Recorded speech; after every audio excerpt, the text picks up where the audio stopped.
Hey, all right. So I think we're streaming. I think we're going now.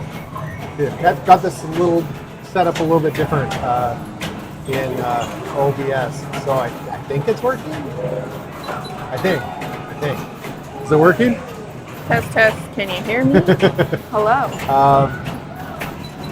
Man the ship. I'm gonna go see if it's working. Okay. Seven is going to check online. Hello, friends. Welcome.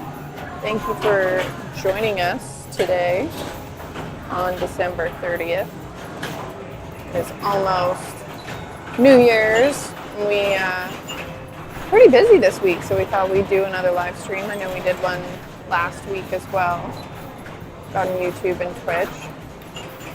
So, yeah, getting ready for the new year. We'll be open tomorrow and on New Year's Day from 12 to 8 on both days.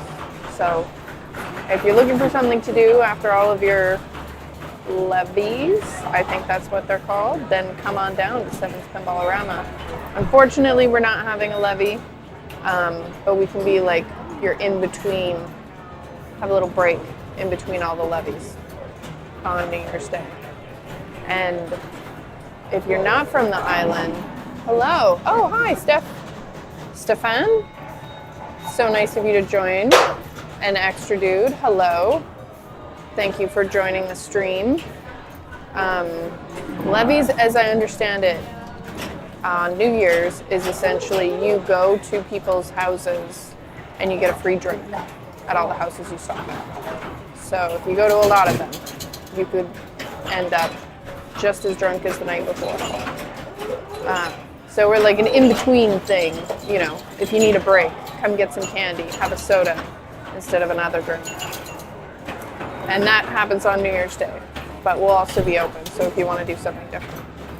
What is everybody doing for New Year's Eve and New Year's Day this year? Planning to play any pinball? Seven will be back in a second. He's just making sure everything is working and sharing on all of the social medias. We have a big group of people in tonight. Big extended family apparently, and there's more to come. And then we have a few groups that booked tomorrow and on Monday. It's pretty busy lately. So anyone else? Any plans for the New Year's? We'll be closing probably, we were going to close at 8 tomorrow, but we'll be closing at 10 just because we had so many folks asking us if we were still open or be open later. We stayed open until New Year's, I guess midnight last year, but there weren't too many people and everyone kind of filtered out by 10. So we'll probably just stay open until 10 this year. Or, you know, depends how late people come in. We're usually pretty amenable to when people come in. We stay open a little bit later. Like if they, you know, if it's an hour or they come in just before or just after an hour before close, like 7:15, then we'll stay open until 8:15, so they can at least get their hour in. You know, we'd like to be nice like that. I think everyone's been enjoying themselves so far today. A lot of different games going on. People in all different areas of the arcade on all different machines. Oh, I think I might sneeze. I'm sorry. Okay, maybe not. Cancel my plans with friends. Cancel my plans with friends because one of them got COVID over Christmas and I can't afford to get sick. I feel that. I went out to BC to visit family and go to work out there, and I came back with a cold. Thank goodness it wasn't COVID, but I absolutely appreciate not wanting to get sick and not being able to afford to get sick. Yeah. Everything seems, look, the little chat window's working. I know, it's fantastic. Nice. Yeah. We got Stefan and am I saying your name right, Stefan? And an extra dude. And an extra dude. It's always nice to have an extra dude around. Right? Always. Ooh. So the little lav mics seem to be working. Yeah, so far so good. Test. Take care. He's got a fancy camera, but he's taking pictures with his phone. Sometimes we got it. Well, he might be doing the TikToks. So He might be doing the TikTok. you should actually go take some video. Seven got a fancy new phone too. So Fancy pads. yeah, he Yeah, can I'll- take them this way too. This way and this way. So that you can put them on our TikToks. We have the I TikTok have to take it this way. for the TikToks. Yeah. Ooh. No. All right, I'll go around. I'll take some video. Do I have a widescreen this way? I do. Oh, look at that. Yeah, go Makes around. it makes it extra tall. No, we don't want that. That's much better. All right, I'll make 2 passes. Hey, Spike's One- Trailer Park. One dumb way and one proper way. I would go to Seven's Pinball joint, but he's in Canada, which is an imaginary country.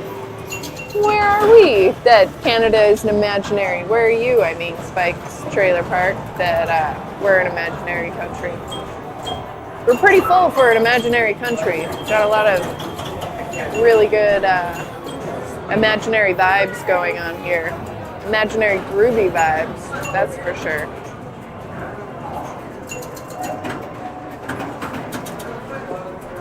Seven's doing the TikToks again. Now he's doing the other one.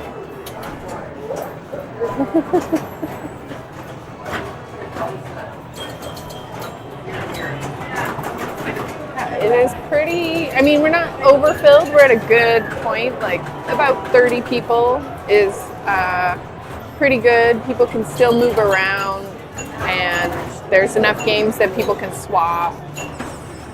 We're at like 20, hello. We're around 23 people in here, I think, right now. We've still got probably more folks coming in.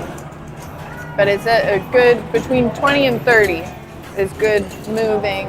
When we get to about 50, that's our cutoff, and because that's about all the machines we have. We have 50 machines, so we cut people off, and then people have to wait until other people leave. Apparently we're an imaginary country.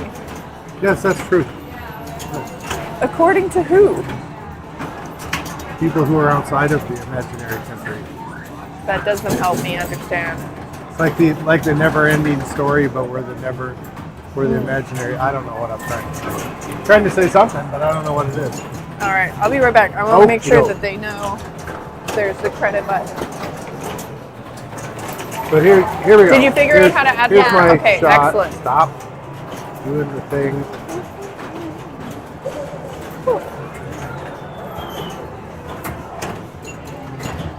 All right, video taken proper way.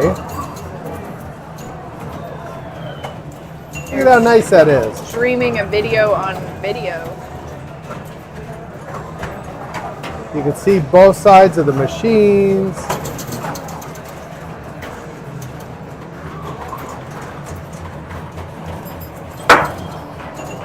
Ooh, extra ball. And then you come by and you say hi, and she waves. Perfect. Now here's shot dumb way.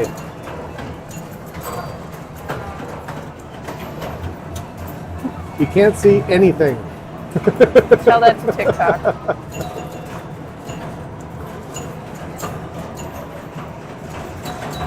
Like you have to kind of whip the camera around and videoception. Yes, it is. And then you come over there and like, hi, how are you? Yep, there you go. I think that they should ban phones from taking video or pictures this way. Get off my lawn. You know what I just thought would be a really fun idea? If we put a camera, a phone, or the tablet somehow in Battlezone and just stream people playing Battlezone.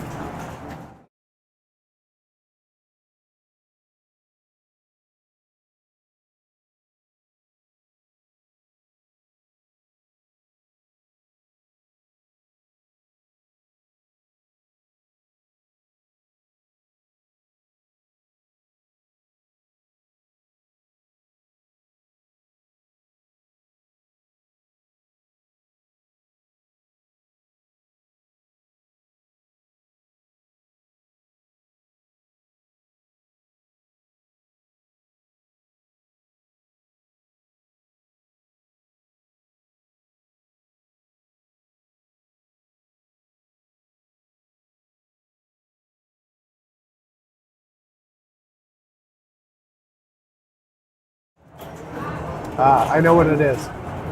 Hold One on a second moment. here.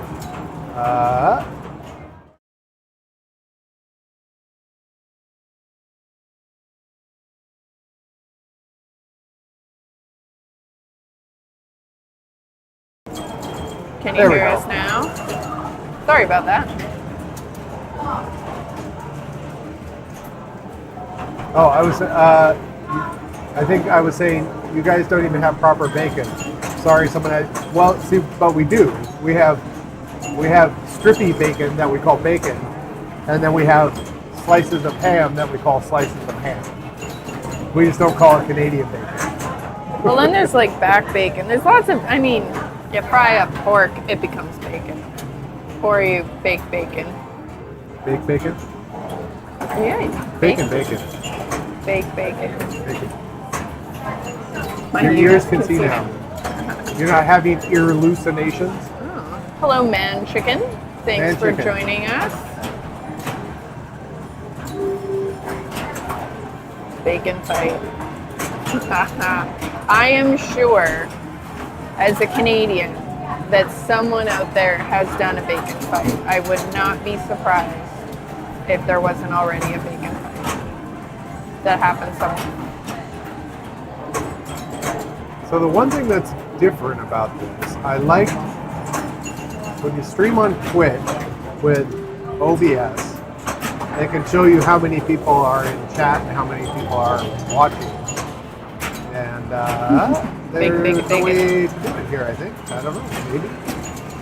In settings, maybe? I'm gonna blow the thing up when I'm in here. No, it would be in one of the dock things. I don't know. I'll figure it out later. This works. Maybe view?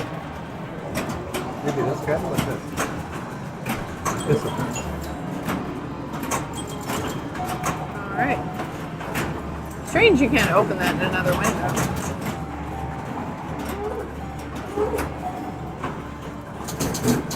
There we go. Yeah, I think that there's a dock that you can add for it. This is the one that I made. Stats? No, that just shows us the stats. Sorry, we're talking. playing around with OBS because we haven't really used it for streaming live on YouTube yet. We've just done it once or twice before, but yeah, It's all I'm not true. going to worry about it. Spike's Trailer Park. Everything I know about Canada, I learned from the Trailer Park Boys. Okay, so here's an interesting thing about that show. If you look us up on Google, just on Google Maps, we're right next to a roundabout. Across from the roundabout, like I could go outside and I could throw a rock and I could probably hit the building that's on the other side of the roundabout.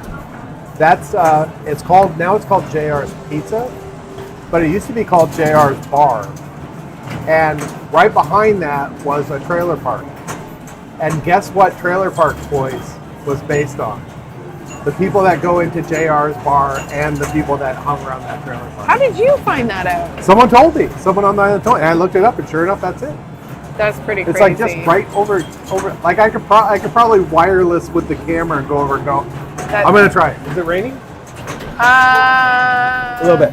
All right, I'm gonna try and take that camera. Let's see if it cuts out or not. If this screen goes dark, then just go to this one. Okay. Show me. Do a Just test right now. Go to regular. Just go. Change it to this. Ah, gotcha. Okay. All right, let me go see if I can. JR's Pizza was owned and operated one of the trailer park boys. Oh, maybe that's it. All right, I'm gonna go and see if I can. How close I can get. I don't know wonder how if they- far this wireless will go. Sold now. Okay. Seven's gonna test out the wireless capabilities of this little tablet that he has. I have a feeling. So this is the outside of our building. We're connected to Pizza Donaire. Water. Or Pizza and Donaire. I'm not quite sure what their name is. Oh, it's getting choppy already. So that's their version of their groovy room. Our room's pretty groovy. So Seven's on the other side of the building now, and he's pointing. Oh, that makes so much sense. Darcy. Oh my gosh. Okay, 7 only went to the other side of the building, which is probably good because I think it would have cut out right after that. Oh, that's fabulous. Now I'm going to have to talk to my sister and my cousin about that. My cousin and I used to watch Trailer Park Boys together when we lived at my grandmother's house. And my sister was pretty fond of it too. That is epic. Huh. All right. Did it work the whole time? Yes, it was getting super choppy as you got to the edge. Yeah. So Julian and Ricky are the names of the main characters, and they said that's what JR stands for. Ah. Well, Oh my gosh. My mind is blown, friends. Cool. I can see Mr. Leahy. Ha. Julian and the lava lamp was great. Oh, awesome. Nice. Yeah. Yeah, it was just in our house when we did it. Look, I will get my example for people who are joining us. Yeah. You can't see it, but we have a huge row of lava lamps here for sale, including a candle-powered lava lamp. Hello. Hi. Gonna try some sour drinks. Anything else for you? All right. That comes to $3.45 from 5.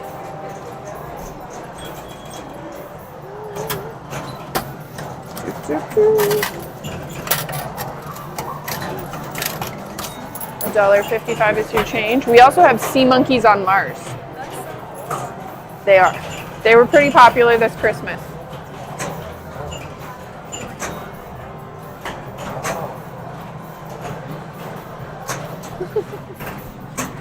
Sea monkeys. If I'm sitting here talking when someone's standing like right on the other side of this, they keep looking at me like I'm talking to them, and then they realize I'm not talking to them, and then they look at me like he's kind of crazy. Anyway, all right. Well, it is kind of true. Candle-powered lava lamp, and you put your candle in here, and it comes with these little tea candles. And what we found, we had the one in there, but our house was a little bit cooler. And it was fluid.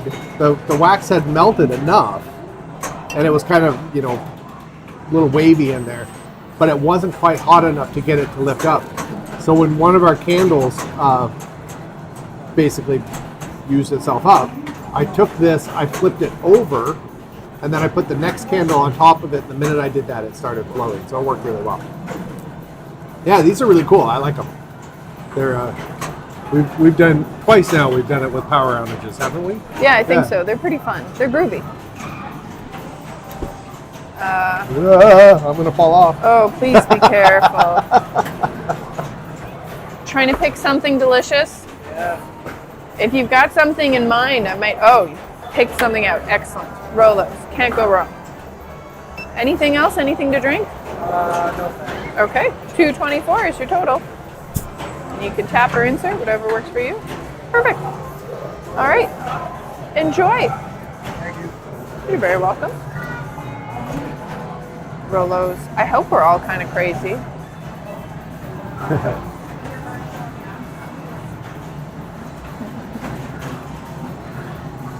I take it that you guys know each other in chat.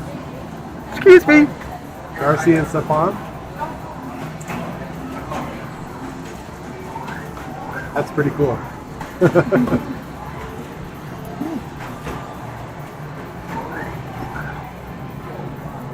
It's been kind of a busy week here.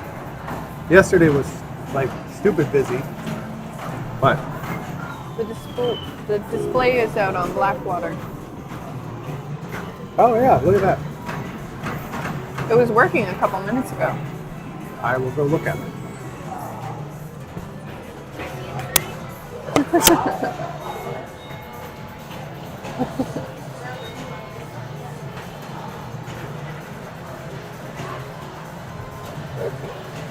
You guys used to work together.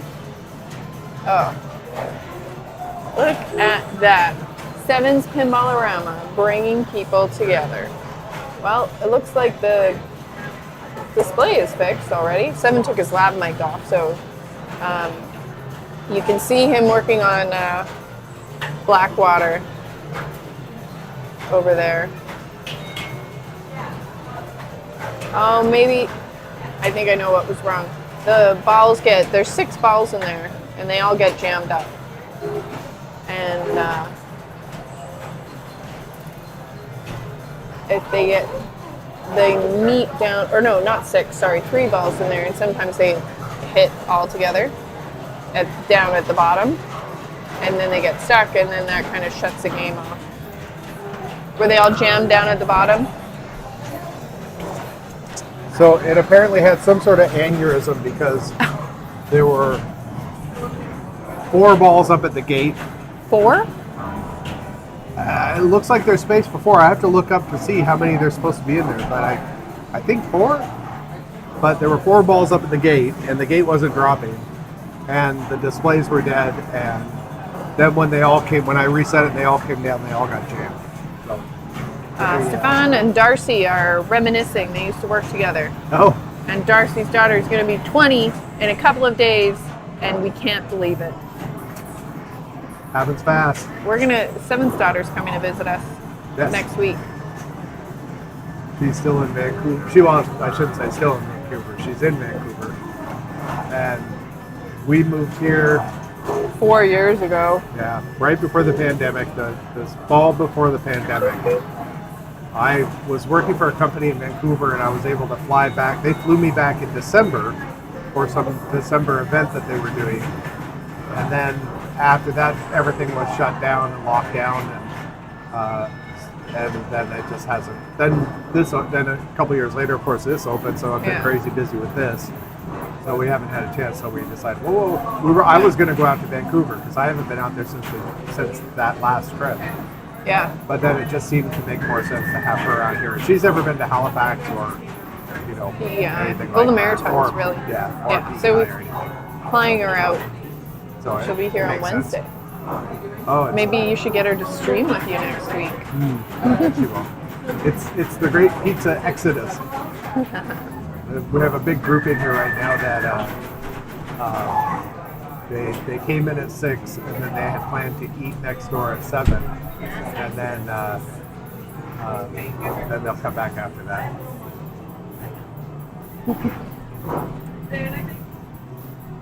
It's going to get very quiet in here. It's already getting quiet. Oh, did you hear that? But oh, I'm going to go reset stuff. Okay, there's a couple things cycling. I heard something cycle. Pizza indeed. Should make some dough for tomorrow. Oh, now you're making me want some pizza and chicken. I actually bought some mozzarella today, so maybe we'll make pizza when our guest has arrived.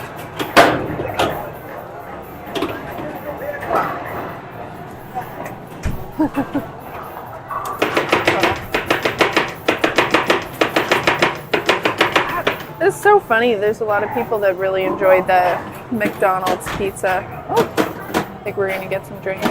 You can take whatever drinks over here on that side. It doesn't matter. Yeah, it's just the beer can't come over here. Yeah.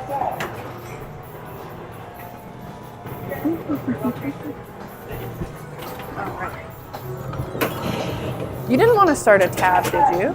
Like, is there anyone else that might be putting stuff on there? Just me. I think Okay. I just wanted to check. That way you didn't have to keep I know. paying. All right. $5.18 is your total. 5 1/4. Magical. All right. And 5 cents is your change. All right. Enjoy.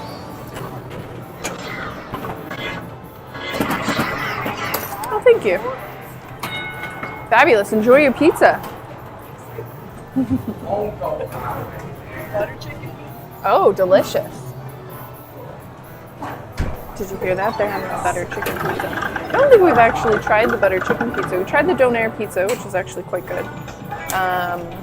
The pizza place recently got new owners. The old owners still own the building, but I'm not quite sure what they're doing, whether they're leasing the name or like selling the businesses because different people have bought. They put both buildings that they own and all 4 businesses of Pizza Donaire Hub up for sale, and different people have now bought the Pizza Donaire Hub locations, but they all have the same name. But you can only use gift cards that you buy in one location at that same location. It's all very strange. But the new owners of this place, and the menus are different. The new owners of this place have really turned things around. Pizza's amazing. They're taking feedback. They've got complimentary coffee for folks. So it's nice to see that they're really taking the initiative to get the place back up and running like it used to. And we'd actually stopped eating there as well. Ooh, bacon hamburger and jalapeno. That sounds good. Growing up, there was this, I grew up in the lower mainland of BC, and a friend of mine, there were 2 pizza places that we really liked. There was a place called Elvis Pizza, and our favorite was, it was like shrimp, feta, and ham, maybe? I'll have to ask my mom. She was the one that ordered it, and so we always got that one. It was delicious. And the other place that I went to growing up was a place called Super Great Pizza, and they had this delicious, there's washrooms on that side too if you want to wash your hands. Yeah. They had this delicious garlic pizza. It was just garlic and cheese, and I don't often subject Seven to that. What? Garlic, my favorite garlic cheese pizza. It's like 37 raw garlics. Yeah, and then I smell like garlic for like a week. Week. Yeah, right? Maybe a month. So I don't have that, but that would be perfect one. Other than that, I'm totally down for a classic Hawaiian or Mediterranean. Are you going? Pineapple is always good. Ooh, barbecued chicken pizza. Oh, swap out the pizza sauce with barbecue sauce as a base. That sounds delicious. I think I've had a butter chicken pizza before. Coming from BC, like, we had a huge South Asian population, so like there are some incredible standards for Indian food out there. And like the most like my friends, like at my high school, we didn't have, Krispy Kreme fundraisers or cupcake fundraisers or anything like that. If you wanted to raise money, you sold samosas. And usually it was, mom or grandma or auntie helped everybody put together the, samosas or what have you, or you go down the street to one of the sweet shops and get them. Everybody in high school, like, absolutely, Indian food was our go-to. So, now I can't stop thinking about butter chicken. Barbecue chicken pizza is super good when done right. I'm gonna have to try that. I did buy some chicken today, so maybe we can, and I think we have some barbecue sauce. There's talk of barbecue chicken pizza and substituting the sauce for barbecue sauce. All right, I'm going to try something. Seven's going to try something. You can stay there. I have to go back and listen. What? So when I push this, we go to noise reduction or not? What are you trying to do? It has a noise reduction or a noise filter kind of thing. Okay, friends, tell us if you can hear less noise while Seven pushes this button. All right, so they've gone blue. Both of them? Yeah, both of them. Okay. So now it's supposed to cut out the background noise. So is that better or is it worse? Tell us in the chat, friends. And here, I'll turn it back. All right, so here's of course we don't have the loud background noise at the moment. But they're still blue. Yeah, I'm going to turn it off now. Okay. All right, and here's off. No So this noise is canceling? No noise canceling, like this, with the background noise. And then I'll turn it back on again. And then that's with noise canceling. So which is better? Or does it matter? Are they about the same? Let us know in chats. I'm going to leave it on noise canceling for right now. Okay. And I'm going to turn the volume down so we don't get flagged. Thanks for hitting the like button, Spike's Trailer Park. I was saying I bought some mozzarella, so maybe we'll have pizza this week. Ironically, no noise canceling is quieter. Sounds better off. Does it? Okay. Okay. It might just be too much for its little thing to figure out. With it on, I hear air conditioning type noise more. Yeah. Sounds better when it's off. Okay. Weird. Well, Like this. Yeah. I kind of, talking about noise canceling, when I put noise canceling, the feature on headphones, I hear that air conditioning sound in the background too, because it's like, I don't know, maybe it's actually white noise that you're hearing through the microphone, so. I'll have to play around with that setting because I just remembered just now that we had it. And I can adjust like the inputs coming from the receiver to the software and all the other stuff. But and we are right next to the two drink coolers, and they're buzzing away, so you hear. Plus, a little bit there's of an that, extra fan in there and that blows there's a heat fan up in into the there, roof. and then there's a fan in the back, and there's a heat pump, and then there's everything. Can you close this window? Yeah, it's like closed windows. Sorry. It's hello, Subpopics. That's quite the name. Thanks for joining us. Sub-pop. It's a little. They're supposed to cover the heat in here in our lease, but they refuse to fix the heat pump, and so we're always struggling to heat the place. But the new owners fixed the New owners of the restaurant. fixed the oil furnace that they had, and this side has in-floor heating.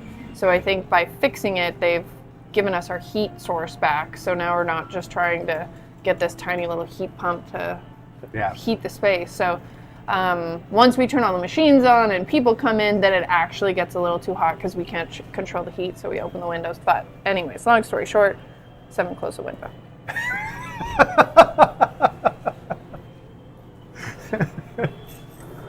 It's true. It's 23 in here right now. Yeah, So not too bad. it was time to close the window. I fixed that target in Starship Troopers today. Which one? The yellow target that had broken. And I had gotten, I'll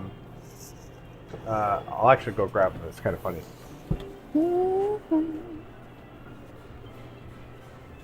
I don't know what he's grabbing. Maybe a broken target? It's kind of, we got Tales from the Crypt up and running, so if you haven't been in recently,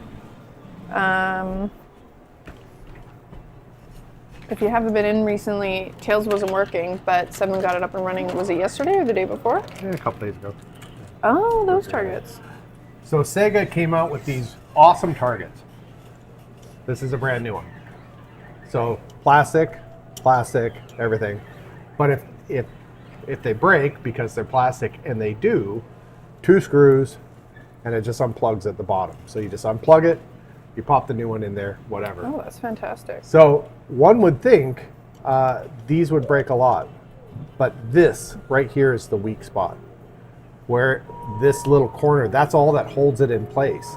And so all the force is doing, every time you hit it, I guess it goes this way, every time you hit it, it does this. And every single one of these I've had, except for maybe one, has broken here, which is, yeah. I had a Jurassic Park Lost World, and there was one of these directly in the line of fire, and it broke like every 3 weeks. Oh, yeah. And it drove me nuts. Starship Troopers has a bunch of these, but we've had that game now. I don't know what's different than the Jurassic Park one, but we've had Starship Troopers. It's been running in here for 1.5 years, and this is only the second time I've replaced the target.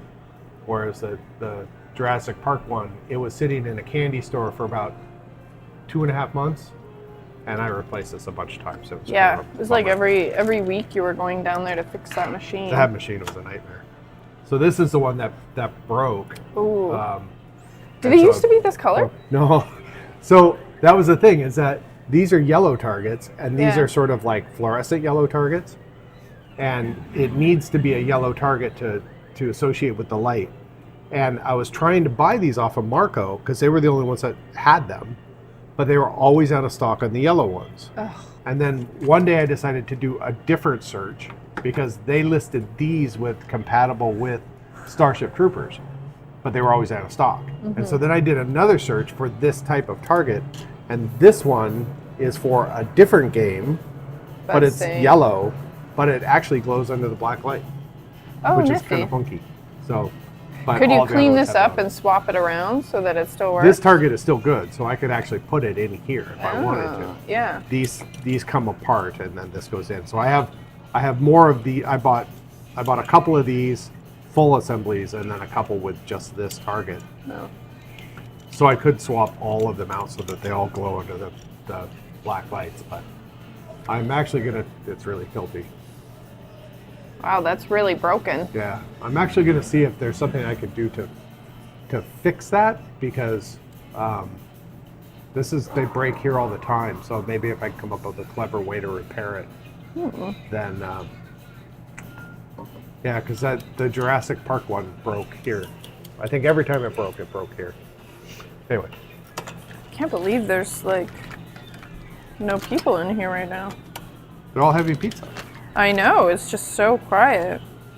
Well, and this is sort of our dead zone time. usually. Yeah, it can be. So I had suggested to them to come in at this time because there were so many of them.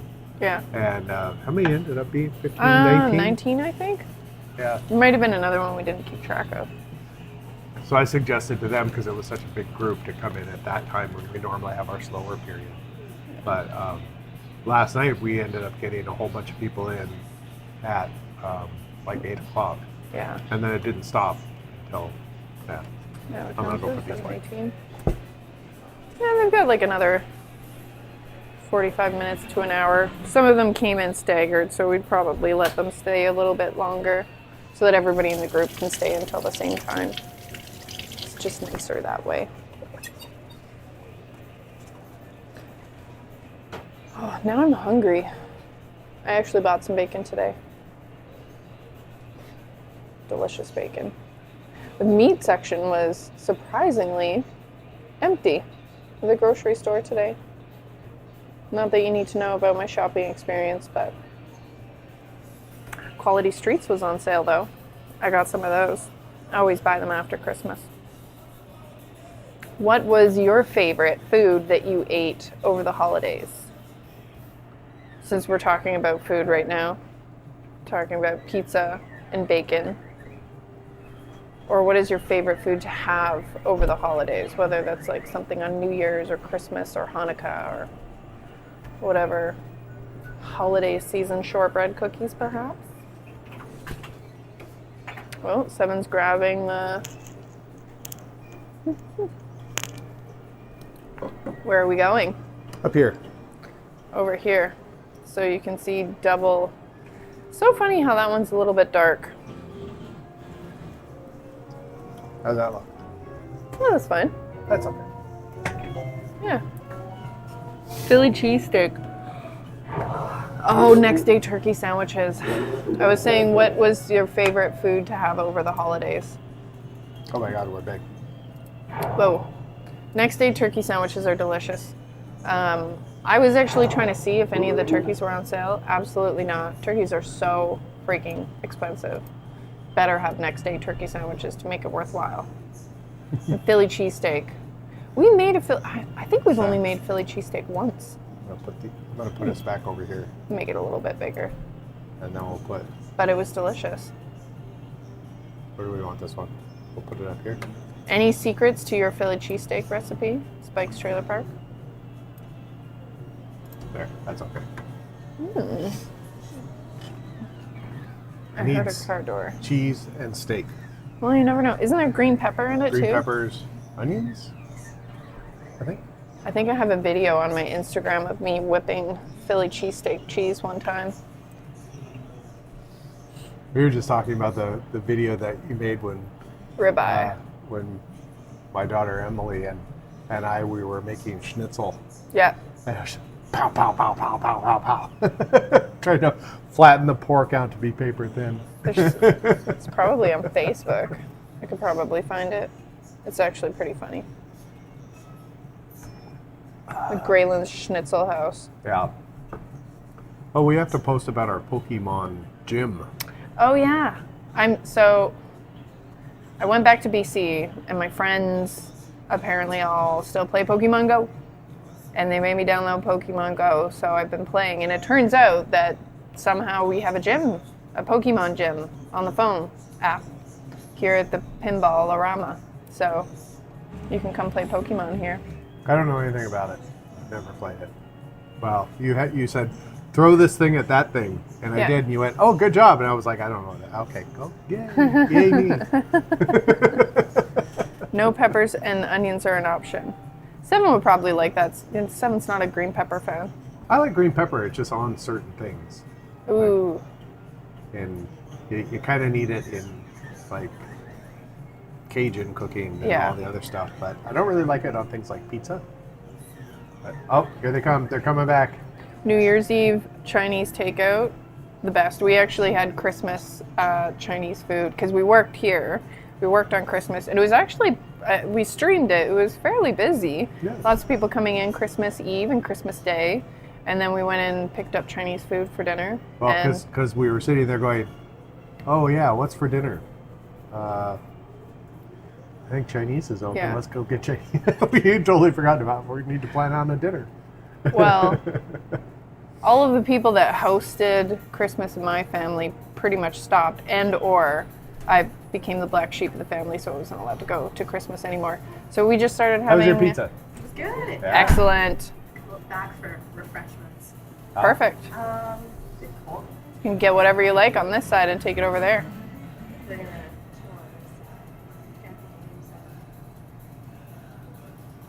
Well, there's nobody else in here, so the place is all yours right now. awesome. It's fun. You really like the little what is it called? Little rampage. Yes. We have the full-size one. It's glitching right now. Yeah. You came in when we had the Rampage World Tour up front here, right? Yeah, I think so. Yeah. So we're it's having a screen issue. When we get that fixed, we'll bring it back in.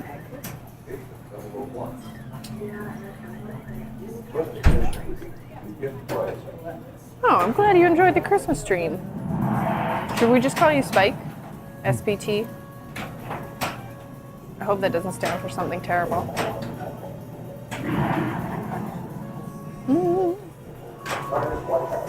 I think I caught an STP once when I was a teen.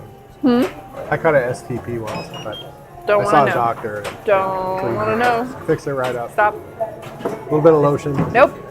No. Darts. Yeah. Oh, like white candy Yeah. stick. Yeah. Just get Yeah. some. Yeah. Anything else for you? Not right now. Okay. 316 is your total. And you can tap or insert.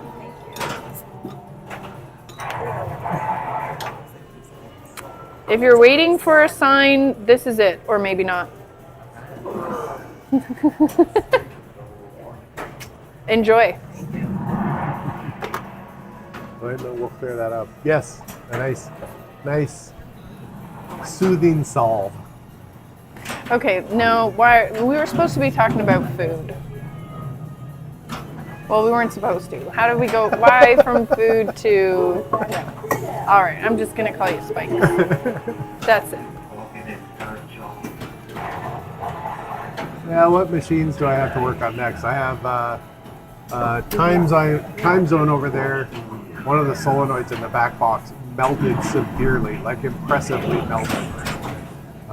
Luckily, it didn't wreck anything else because there was a plastic gear right next to it. I was really, really lucky it didn't melt the plastic gear. I need to figure out what Working coil on that is. Electra as well. Electra is having a strange problem when you turn it on. You start a game, it starts the game cycle, one of the solenoids fires, and then it goes to tilt, and then it doesn't do anything else after that. So I only had a second to look at it today, and I have I have another MPU for it. So I threw the other MPU in there just to rule out that it's actually something on the board. The new MPU did exactly the same thing, so I pulled that back out. So I think it's actually something in the switch matrix. And so I have to look and see what tilt switches are in the matrix and what they're associated with. And then start tracking it down from there. It's the same sort of problem I had with big guns where it was, I don't even remember what it was doing, but it was doing something weird, and it was down to the switch matrix, and it was actually a broken diode in that leg of the switch matrix in a totally different part of the game. And I'm going to guess that that's probably what's going on with Electro. And then Superstar over there the other day, it stopped. I guess that was a couple days ago. When you hit a game start, it just cycles. And the score reels reset, but there's something in the back box that I don't know what's back there on that machine. It might be a ball count unit or something, but it's just continues to cycle. So, stuck ball. Hold on a sec. We're coming, don't worry.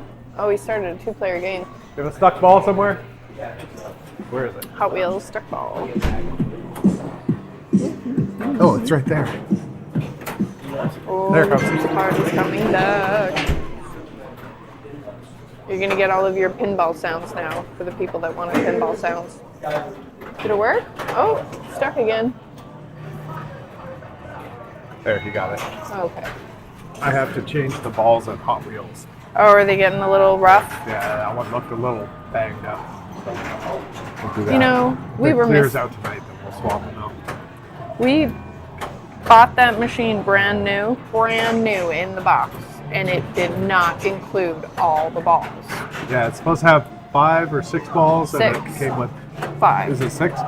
Yeah, that we came got with- ripped off. We set it up, started playing it, and every once in a while it would have this missing ball error. We're like, what the hell is this? Like, it's brand new. Like, is it a sensor that's a problem, or what's going on? And We hope then not.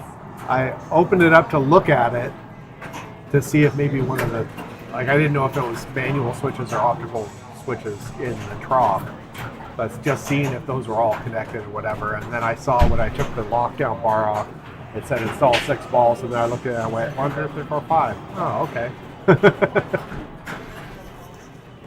And when I was in Starship Troopers a few days ago, it kept saying it was missing a ball, and it looked like I couldn't find a missing ball in it anywhere, but one was missing in the trough. So I threw another ball in there, figuring wherever that missing one is, it will eventually show up. So today when I was working at it, I lifted up the playfield and it went plop, and it popped down. I don't know where it was. It's like balls get lost in machines like socks and dryers. It's the weirdest thing. Seven will lose, not all the time, but it'll, he'll be working on a machine and be like, where's the ball now? And the ball is just gone. And then we won't find it. Or in some cases we'll find it, months later. It'll just pop out of somewhere, but you still can't figure out where it ever was. Yeah, in Starship Troopers, it had to have been on the playfield because it came down from when I lifted it up. But so I have no idea where the hell it was. But I had looked for it for a while, and I have no idea. Is Starship, which one is the one, it's Starship or Royal Rumble or Tails that has the ball stuck somewhere on the playfield, and we just replaced the ball instead of taking the ball out because the ball got stuck there a lot. Yeah, that's in, I think that's in Tales from the Crypt, because there was a little area where it could wedge itself in. Yeah. And it kept happening, but when it was wedged in, it would pop up and get wedged in there. And I'll actually take the camera over there and see. Yeah. But it wasn't in the way of anything, and with a ball wedged in there, Wouldn't get stuck. no other balls could get wedged in there. So let me go look and see if it's still there. Yeah, it was really interesting. Our first month that we were open, we were getting some amazing stuck balls in places, and like on Super Troopers, on Starship Troopers, it got up on top of one of the little bugs, which was crazy. And then another time, someone was hitting the brain bug when it popped up, and it went, as the brain bug was going down, it essentially ate the ball, and it fell down into the, it fell down under the playfield. It was crazy. I'm sorry, we have so many options. We make it so hard. It's like going to Baskin Robbins.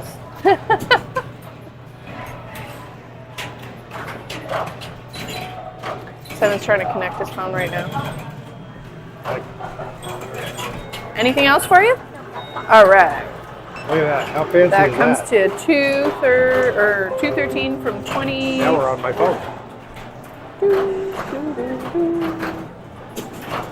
All right. And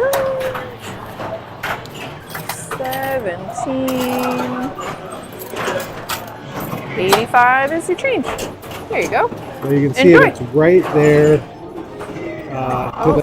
There he to the is. left of the Crypt Keeper tomb. He's trying to The find ball it. that's stuck right Oh, there it is. You can see it under the it's- that's tombstone, where it just lives to the now. side of the tombstone right there, I think. And he's coming back. Excuse me I for kind of yawning like this so much. wireless mic thing because I can walk around and talk and people can hear me. Pretty cool. Hello. Okay, that's way too close. 3D. No. Oh, sorry about this. Sorry about. Whoa. Are you gonna make people sick? Roller coaster cam. Oh my gosh. Let's change that back. Hold, please. Wait. Let's do this. There It's you not go. so distracting. I'll do this. And we'll go to this. This is actually. I'll show you. This is really cool. So I'm using this. It's ironium. I don't know how to pronounce it. This is my phone here, and then this is the tablet. So when I switch to that, it takes it a second, and then it switches over to that. And then this says waiting for it. You can't read it, but it says waiting for a connection. And as long as it's on the same network, the same Wi-Fi network, it works well. I just kind of wish that it had some settings, some more advanced settings that I can kind of play with, because it gets a little dark sometimes. But apparently there's a pro version, and but you have no way to buy the license to unlock it. I don't know. You hear Red and Ted? Yes, in fact, that I was working on that one for a little while. I still need to fix Red because she can't sleep. She's permanently on methamphetamine, so she's always. I mean, she goes like 3/4. She just doesn't close all the way, or Yeah. quarter down. Yeah. It was interesting because after the freeze, we weren't quite sure what was wrong, but their eyes, the eyelids were really wonky, and we thought the freeze had just done something with the wiring. And then Seven got in there and looked, and it was actually the eyelids were complete. Both of them were broken in half, Right in the middle. right in the middle. So he had to order new eyelids, and then he ended up having to order a little piece that makes the eyelids move as well. Yeah, right? it's the one. There's a solenoid and a little catch. So to make when the eyelids open, a solenoid fires and it goes up, and then there's a little catch there that controls that. And then to close it, there's another one that fires and then it drops back down. And one of those pieces had broken. But it was pretty funny though, because they looked like they were drunk on the job all the time, like this. And they were trying to move their They eyelids. were extra creepy. More sour Yeah. stuff? Amazing. There's one more in there. If you want one more. No, there's one more. The green one, they tried it already, I think. I tried the green.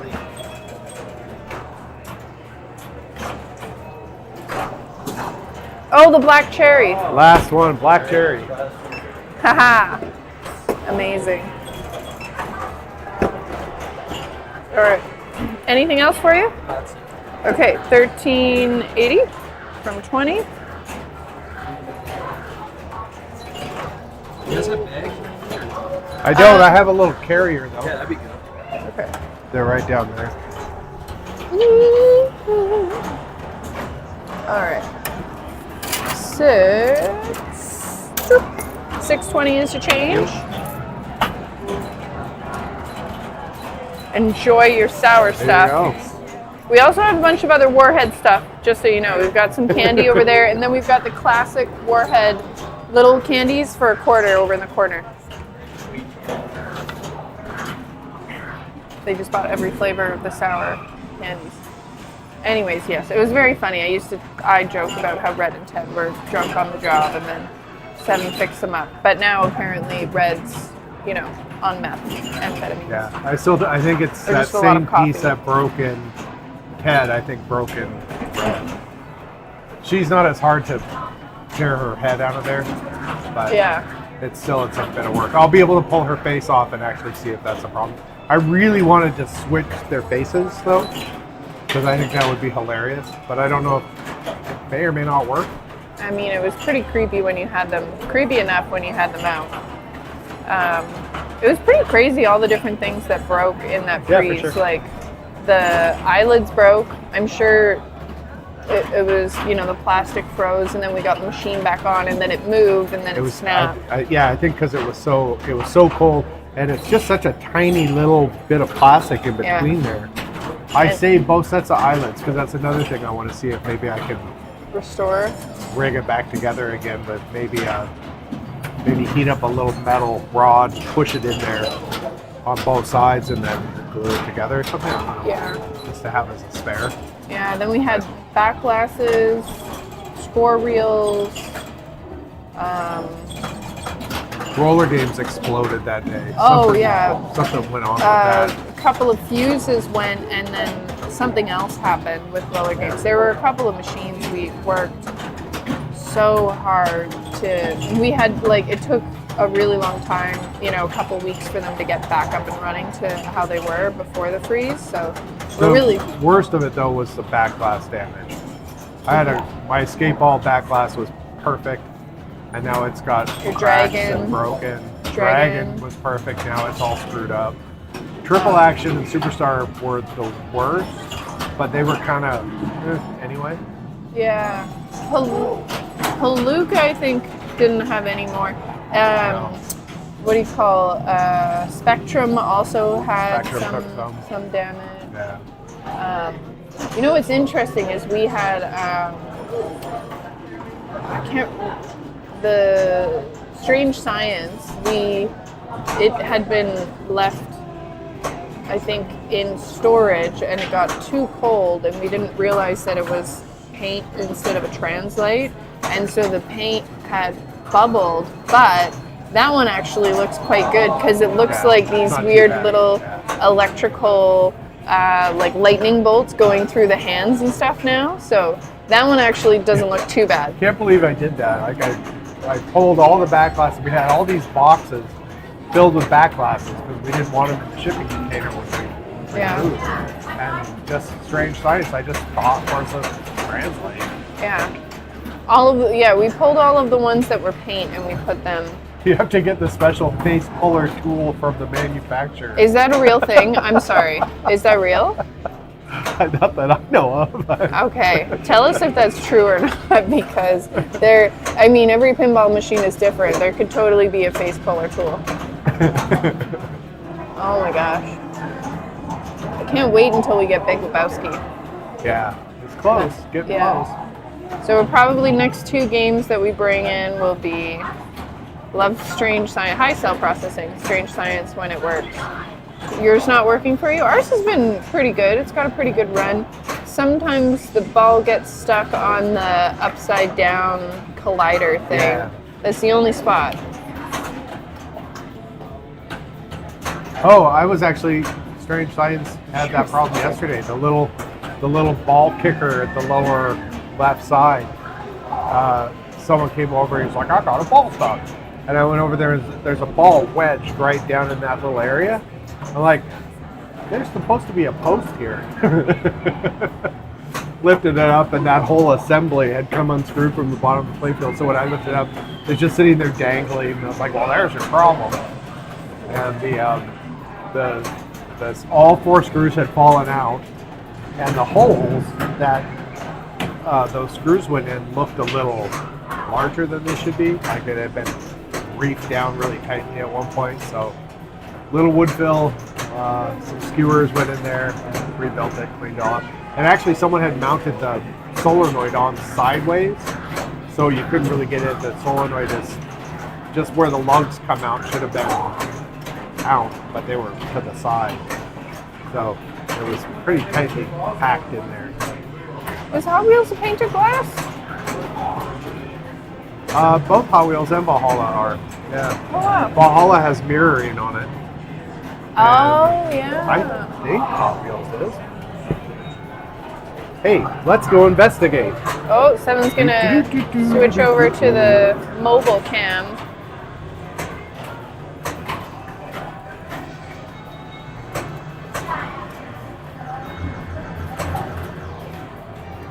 We'll switch it to scene 2. Let's There go we look go. at Hot Wheels. I think Seven is enjoying his new phone. I got that for him a couple of weeks ago.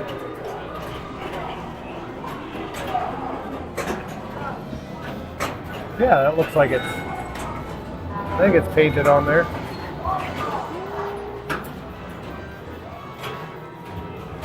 Yeah, and then the other damage that these machines took, I'll be quiet while his he face talks. is a little bubbly. I don't know if you can see it.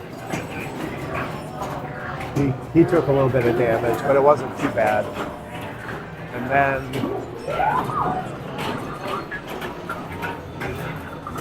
those cracks in skate ball.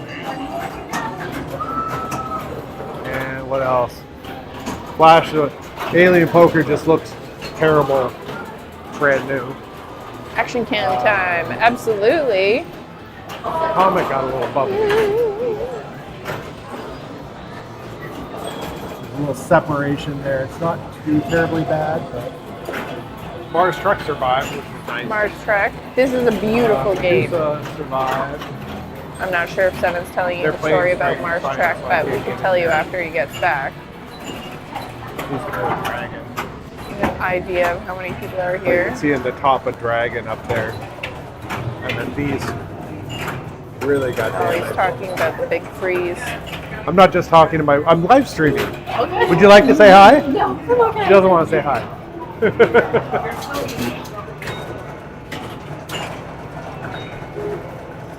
It's crowded. I'm going to go back this way. Lovely. Oh, there you go. There you can see it right there.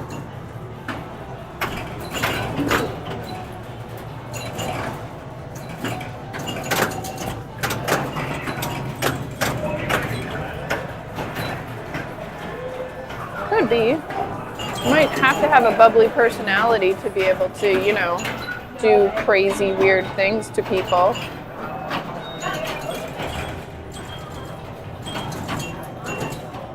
Oh, Inception time. That was actually an excellent fade. What am I doing here? I'm doing this. There we go. Yeah, I like this. This is really cool to have it here. So I can just sort of walk around and go, look Yeah. at that.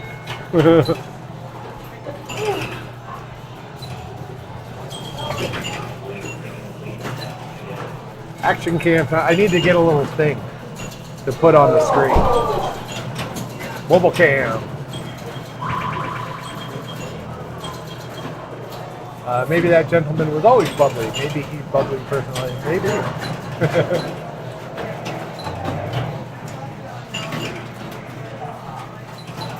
Oh, now you know what Cole does. Yeah, so what happens is that it probably happens when it gets too hot as well, really quickly. But in this particular case, in here, temperature dropped down to about 2 degrees. And then we came in and we started heating the place up, and you could walk up to a machine and the back glass looked fine, and then after it warmed up in here, the glass was expanding and warming up at a different rate as the ink or the paint, and that's what was causing it to crack. And you could literally just stand there and watch it happen. And there's nothing you can do about it, right? I mean, you have to warm this place up, like maybe a degree an hour to let everything kind of go at this, to expand at the same rate. But that's what happened in here. I can make you a graphic. Yeah. I'll just superimpose it in. We need to like have a border around it or something. I don't know. I wouldn't have thought of the problem with freezing pinball machines. Yeah, and actually with roller games. So we came in. We let the temperature kind of warm up. We were open that day, but we came in a little early because it got really cold out. It was like negative 21 or something like that. And this building here gets a lot of air or a lot of wind that always hits the side of the building from the west. And there are, in the ceiling of this place are a bunch of air vents. And that's for the air conditioning. Well, unless you've got negative air pulling the stuff out of there, everything in the attic, all the ductwork in the attic just gets super cool. And the air just comes out of those vents. We've actually covered up all the vents in here now because they don't use air conditioning. But that day, when it got a little bit warmer in here, you could stand under one of these vents and you could just feel the cold air coming down on you. It was pretty brutal. So we started warming the place up. We brought in a propane heater, and we fired up a bunch of space heaters and stuff. I think I went and I bought a couple more of them, and let it warm up a little bit. Then we started turning on machines, and when I turned on roller games, it would pop, and then shut off. And that one blew 2 or 3 fuses. And then I had to do something with the power supply in that one, because the capacitors that were on the power supply, I think they were just too cold or something, and it just finally, they were the original ones, and it just killed them. I don't remember if I swapped out those capacitors on the power or if I just changed the board. I don't remember. But that's what happened to that one. And then on the mechanical machines, the ones that would start and work were like the score reels moved kind of sluggish and everything. But stepper motors, any stepper motor or anything that had grease in it, it wouldn't work because the grease was now super cold and super sticky. So some of the motors wouldn't turn right, and those had to warm up to temperature before they actually started functioning. So we opened that day. We opened at noon. We had half of the machines off probably for the first couple of hours. We didn't have a whole lot of people come in. And I think, for some reason, I think that day there was power out too, because people were coming in to warm up. I don't remember. But, yeah.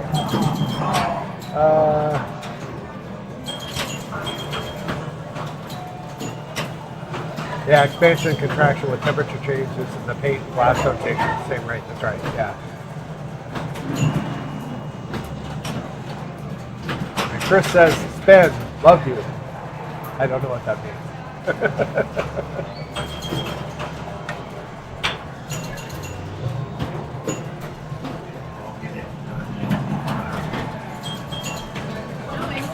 It's snowing. Do we need an action cam? You guys want to see the snow? It's not as blobby as it was yesterday. Action cam. Because I can. I think you like doing the action. I do like doing the action cam. It's fun. Can I do it this way? I can. Good. Awesome.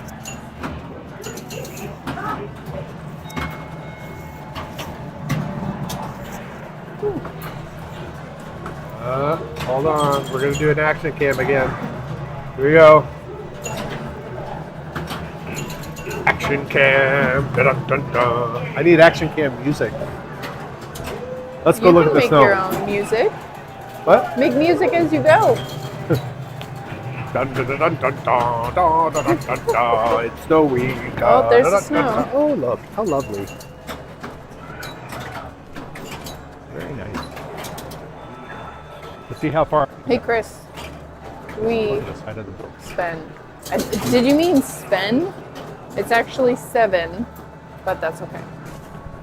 I like how the lights just make the Wow, snow. it's starting to really come down out there.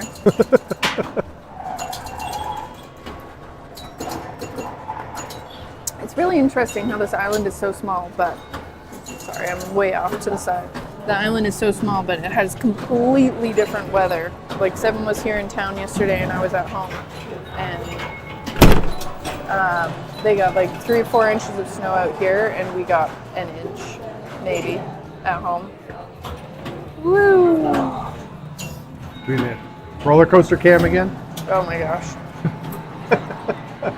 You're gonna kill everybody and make them all sick. Let's change scenes. There we go.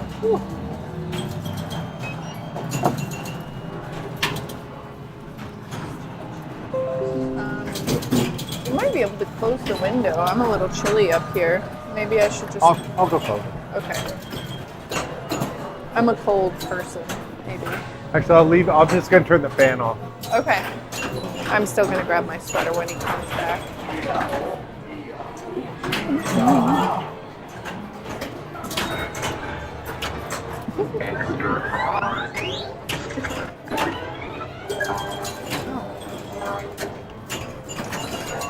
Actually got really nice airflow. When it gets too warm or too hot in here, we can put fans in the window and have some cross air going. It's very pretty snowing outside. Oh, you can kind of see the snow out that window there behind us. See, over there in the carpet, someone smashed a milk dud or something into the carpet. Oh, delicious. I'll be right back.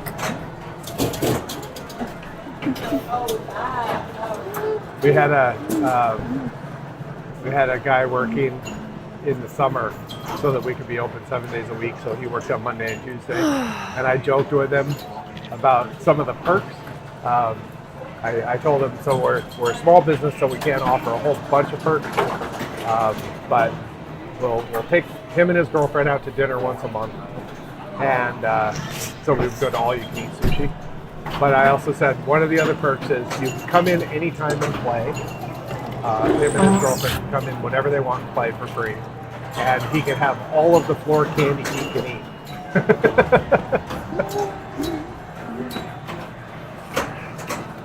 I was talking about when I told Jacob one of the perks of working here is he can have all the floor candy he can Oh, goodness. Some days there's a lot of it. eat. There are, yeah. But we've got 2 of the best employees, Max and Tim, that clean it all up every night. Yeah. Poor Tim has never been employee of the month, but Max is almost employee of the month every month. JRSCO1. Hey, so nice to see you all the way from Scotland. Hey, how are you again? Oh, thanks for joining us. Yum, floor candy. Yeah. I'm sure there's someone out there that would enjoy it. There's always some that ends up behind Galaga in the little booth, that little bit of floor there that the vacuum cleaners can't get to. My phone is ringing. Oh, it's John. Oh, Hello. oh, he's taking off his mic. Seven's just actually getting a call from John's Juice. We had, when I was out in BC, Seven sent a couple of our boards over to John's Juice. If you don't know, they sell and repair pinball, arcade, and juke boxes out in BC. And we were hoping that they would be ready in time for me to pick them up on my way back, but unfortunately, they were ready the day that I was leaving, and there just wasn't time for me to make it all the way out to their place and make it back in time to catch my flight and everything. So they shipped them out priority, which was amazing, and Seven got Tales from the Crypt up and running, I think the other one is Blackwater, and there might be one more board that they were fixing the sound card on. Anyways, surprise call from John's Jukes. John at John's Jukes, I'm assuming. But they do amazing work. They're really fantastic. I'm going to move his mic a little further away from me. I'm not sure if you can hear on both of them. Trevor and Corey. For the vacuums, you mean? Their names are Tim and Max. Or do Trevor and Corey like floor candy? It is interesting what falls. Like, we had a lot of Pringles and Smart Pop early on. We had lots of different chips, and those ended up on the floor a lot. So, and you know, here and there we'll find them. People are pretty good about picking up after themselves, but I think a lot of the times it's the kids that end up getting boxes of candy or things with wrappers, and we'll find the wrappers on the floor. But it's really not too bad. People have been pretty awesome. Same with drinks in the cup holders. So, folks, we have I think it's the Pin Gulp 3? Pin Gulp, one of the Pin Gulps. I think that's what they are.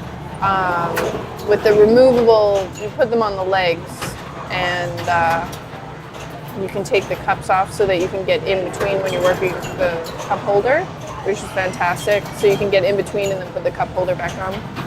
So we've got them on almost every single machine now, and they're fantastic. People love them, and it's stopped us having an issue with people setting their drinks down on the machine, even by accident.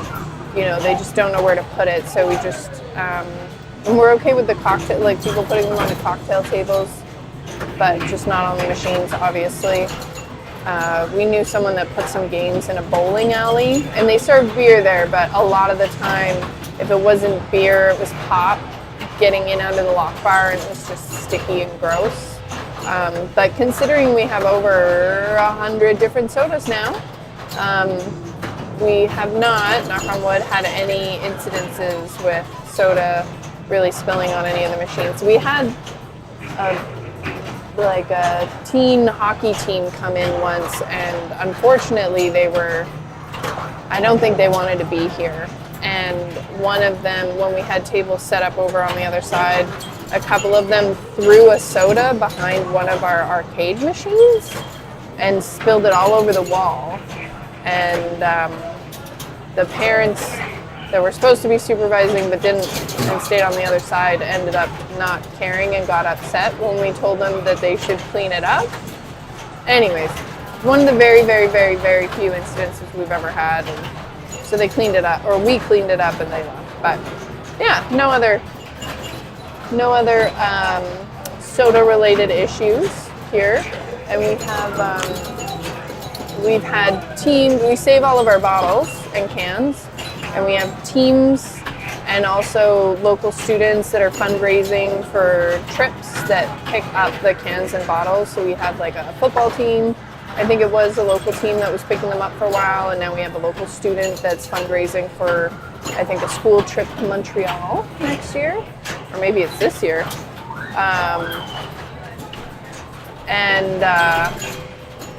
So that's nice that they're going to something good. There's some people over here looking at all the candy. You might see them in the glass behind me. You can see some of our shirts hanging up there, and our crazy lights right here behind me. They aren't actually going that fast. They're fading in and out really, really slowly.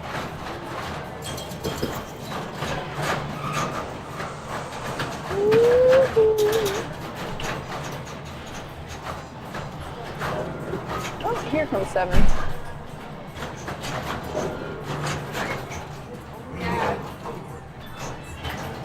Oh, I think that might have been the person that bought all of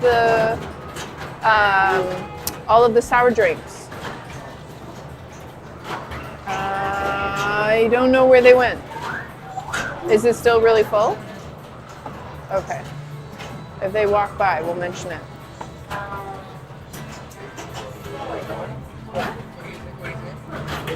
Hello again. Hi. I was just telling, we were chatting with John of John's Juke, and then about our lack of drink incidences since we have pin gulps, although we did have that team that came in and threw a drink behind one of our arcade machines. Well, and the pile of the hockey player teams that squirted a whole bunch of hand sanitizer down on a table and then flipped the drink over, and the I hand forgot, sanitizer held the whole contents of the can in place. And then when you didn't leak lifted out. it up. Well, So that was actually the same team. They did one drink, threw it behind the machine, and the other one was on top. And anyways, that's pretty much the only drink incident because everyone's been really good about using all of the cup holders. yeah, people think that we're just talking to ourselves. Yeah, we get side eye so much. I've been sitting here talking and like looking straight at the camera and talking at the camera, and there'd be someone like right over behind the camera, and they'll look over and be like, What? I need to put a sign up that says we're not just talking to ourselves, we're live streaming. What was that? I think our friend there got a stuck ball, and there Nope, she goes. didn't No, play. she got it. I don't know. Maybe she just had a bad ball. Maybe it drained. Got a little upset. Yeah, it's okay when we're both here talking and streaming because it looks like we're just having a conversation. We're just Yeah. not looking at each other. But Just buy one of everything. I said just buy one of everything. Then you don't have to decide.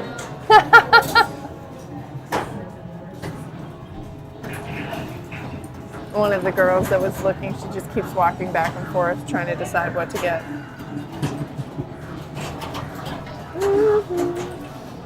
oh, I just see there's our live time. There's our streaming time count right Yeah. there. Right. We'll maybe go for a little bit longer. They're going to leave soon, so maybe after they leave, we'll Yeah. finish up. Yeah. Another. Some people came in a bit late, so finish their games. Today only 3 coats. I think this is our friend that bought the extra drinks here in the checkered shirt. Oh. So I think that's his.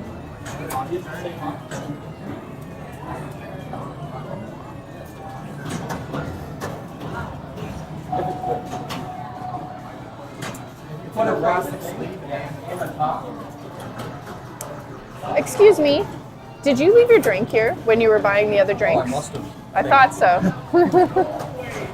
There we go. Saved someone a drink. Problem solved. Ta-da!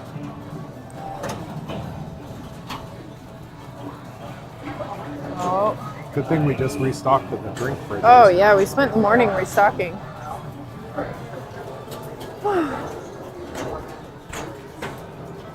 I think we should move the Warheads candy out in the front because people like the little Warheads.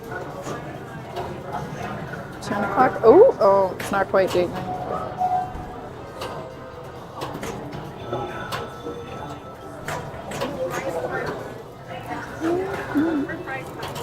Excellent. So we've got 2, 4, 6 candy, 25 cents. 2, 3, 4, 5, 6. And some credits. Excellent. That comes to $3.24. Perfect. You can tap or insert. There you go. Enjoy all of your sour things. Is that going to go with the drinks? Are you going to test everything? Yeah, well, here's the flavor. See which one's better or more sour?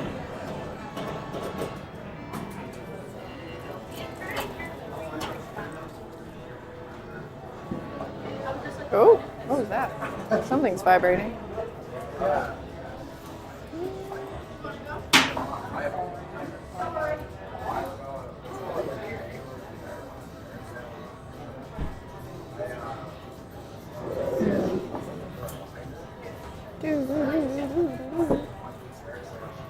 Oh, I think everyone's going to stock up on candy here in a second.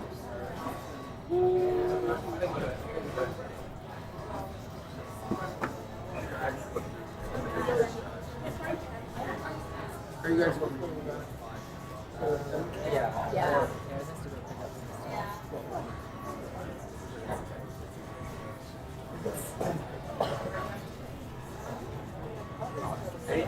Sorry, I'm not being more chatty. All these people are right here, and I think they might think I'm a little bit crazy. Also, they might come over and buy something, so I'm getting ready for that.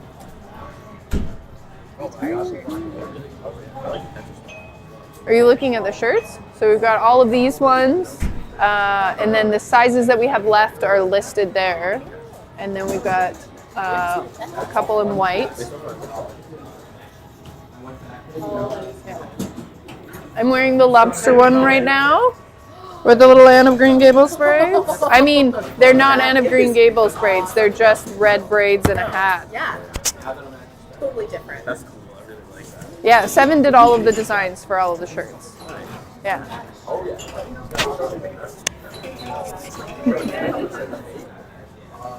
I want to repeat, it is not the Anne of Green Gables braids. They're just red hair on a lobster on PEI.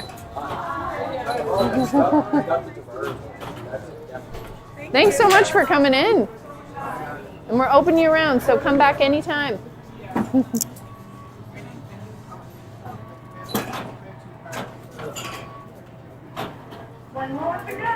Nice to meet you, Cole. Nice to meet you.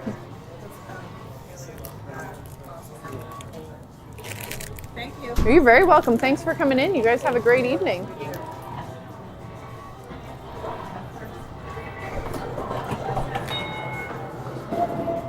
Thanks for coming in. It's nice to see you again. Have a happy new year if we don't see you before then.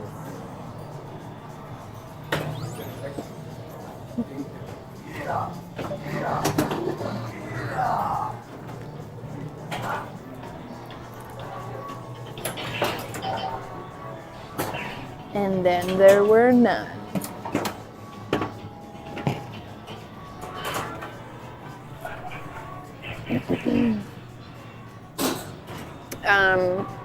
Do peeps know you're nice?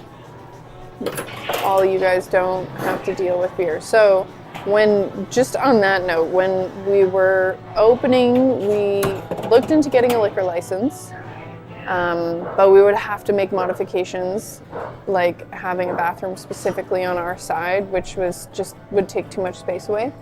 And then we looked at doing like once a month, but there was just so much work to having even liquor license for one day of the month, plus buying the liquor, and then storing the liquor, and then serving the liquor, and it was too much. And then the whole other issue is we found that a huge part of our demographic is families or people coming in with kids. And we get people that come in as late as, 9 o'clock, 2 hours before we close, or even an hour before we close. And if we served alcohol, then we would have to set a time when we wouldn't allow entry for anyone under 18 anymore. So we just nixed the idea of doing alcohol and went in the opposite direction and wanted over 100 different assorted sodas, and we have that. We've got some non-alcoholic beer, and there's a few people that buy it, but we have over 100 sodas. We've had over 150 different ones, and we've sold out and haven't been able to restock.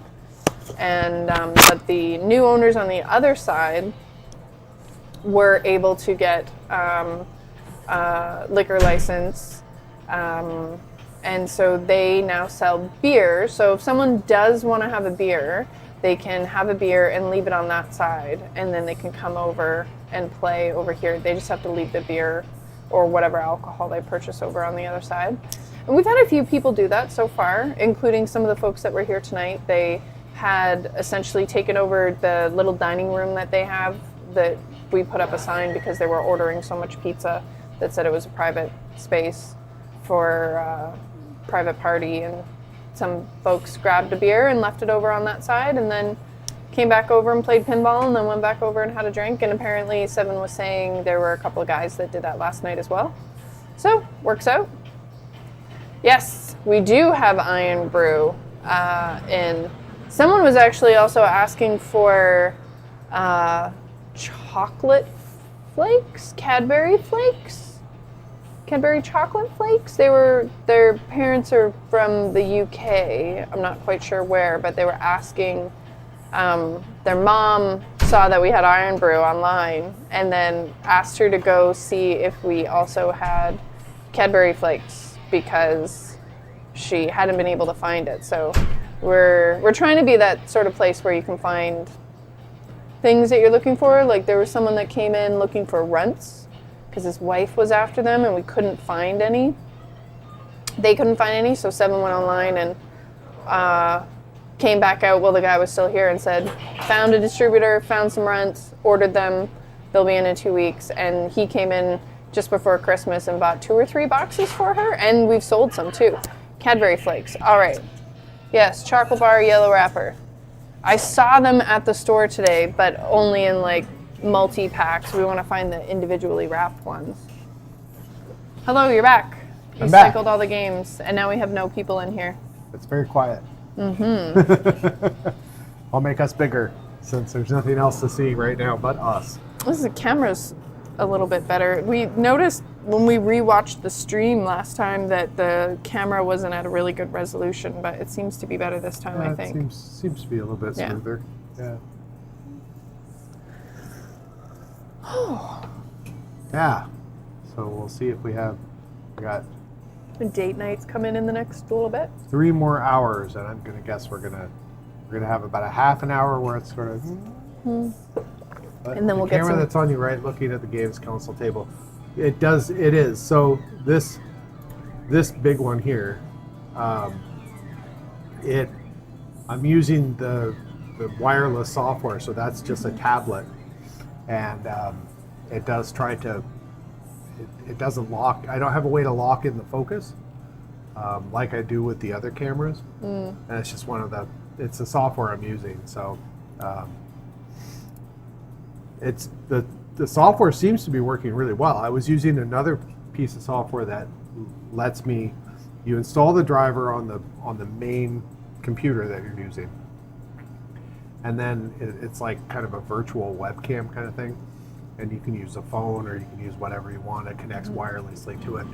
That one worked fairly well, but it would glitch every once in a while. Like it would start buffering or something. Oh yeah. And so the screen would get all staticky and weird. But it connected fine, and you could adjust the settings and stuff. So I was looking for another one, and it's called this, whatever it's called. It's spelled IRIUN webcam.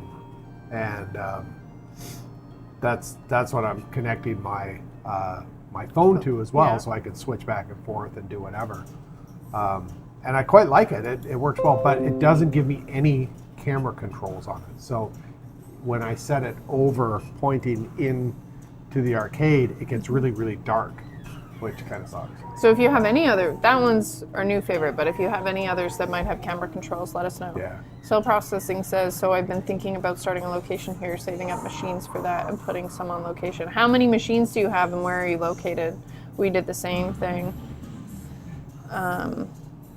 It's kind of the same thing that you're doing. Yeah. Yeah, that was my idea with this, is that I was so burned down on IT, so I wanted something that I could start. By moving here and doing it here, sold the expensive house in the city, bought a cheap house in the country. With a little bit of land. A little bit of land, reduced our overhead greatly. Yeah. So we don't have to make as much as we did living in the city just to survive, right? And figured if I can do... It's Comet. Hello, Comet. Can you hear that? Can you hear Comet in the background? They probably can. Probably can, and they will when I walk over to it and turn the damn thing off. Comet has this one where it makes, if you haven't played it, it's a track feature, goes this large exploding sound, and then it goes on for about 60 seconds, and it gets it gets more obnoxious as the longer it goes on, and that it's this very smart attract because you just want to go over and shut it up, and the best way to do that is to start playing it. But in Seven's case, he turned it off and on again. What, this light display here? It's actually... I made it. Yeah, but and it doesn't look like that. No, exactly. Let me get out let me see if this camera picks it up a little bit better. It's actually going, excuse me, Action cam. really slowly fading in and out right now of the different colors. Action cam. Let's see if it looks better. Yes, Yeah, there you that's go. what it's supposed to look like. Yeah. So it's interesting that there's two different light speeds going on there with the cameras. Yeah, the closer you get, the more you can see the colors. It has a whole bunch of different... I wish it had this setting here. This is groovy, but this is just the light from the camera. Let's. Yeah, comment. I don't think you can turn the attract mode off. You have 7 right now, just started during COVID. That's how many we had. We had about 9, and then we started thinking maybe we should open an arcade because we had started a collection that was kind of unique among our pinball friends, and they really liked coming over to our house because it was just so different. Yes, shutter speed. Yeah, I tried to dink around with the shutter speed on this camera, but it doesn't get the resolution and That's okay. It just looks like a groovy light display behind your head. yeah, I like the way it looks. Kind of funky. Sorry, did you say where you were located? I'm 7 right now. How did you, well, cell processing, where are you located? 7 put that together with a whole bunch of lights that he bought at the dollar store. Yeah, these are just these little. Each segment is a light that I bought from the dollar store for a couple of bucks, and it plugs into a USB port. So I figured I could just do that. I'll just glue them all Wire them all together. together. And I had to put something in the back to hold them together, and I did some hot glue to kind of hold them together, and then there's screws in the back and a piece of metal to hold it all. And then I stripped all the wires, joined them all together, and then I had to find a bigger transformer, obviously, to run it. So I think it's a 5-volt transformer with 2 amps. I don't remember, something like that. Port Angeles, Washington. Have you ever been there? You used to live in Washington. Yeah, that's. 7 is from Washington State. Oh, let me look that up because I think I know where that is. You grew up in Seattle, but you lived kind of all over Oregon and Washington a little bit, didn't you? I said you grew up in Seattle, but you lived kind of all over Washington and Oregon.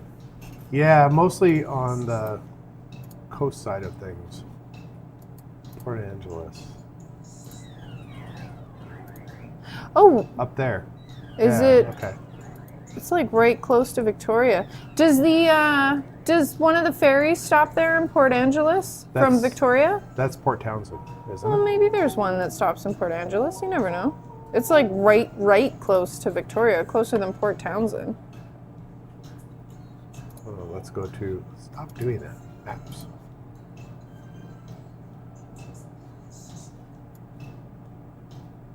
Yeah.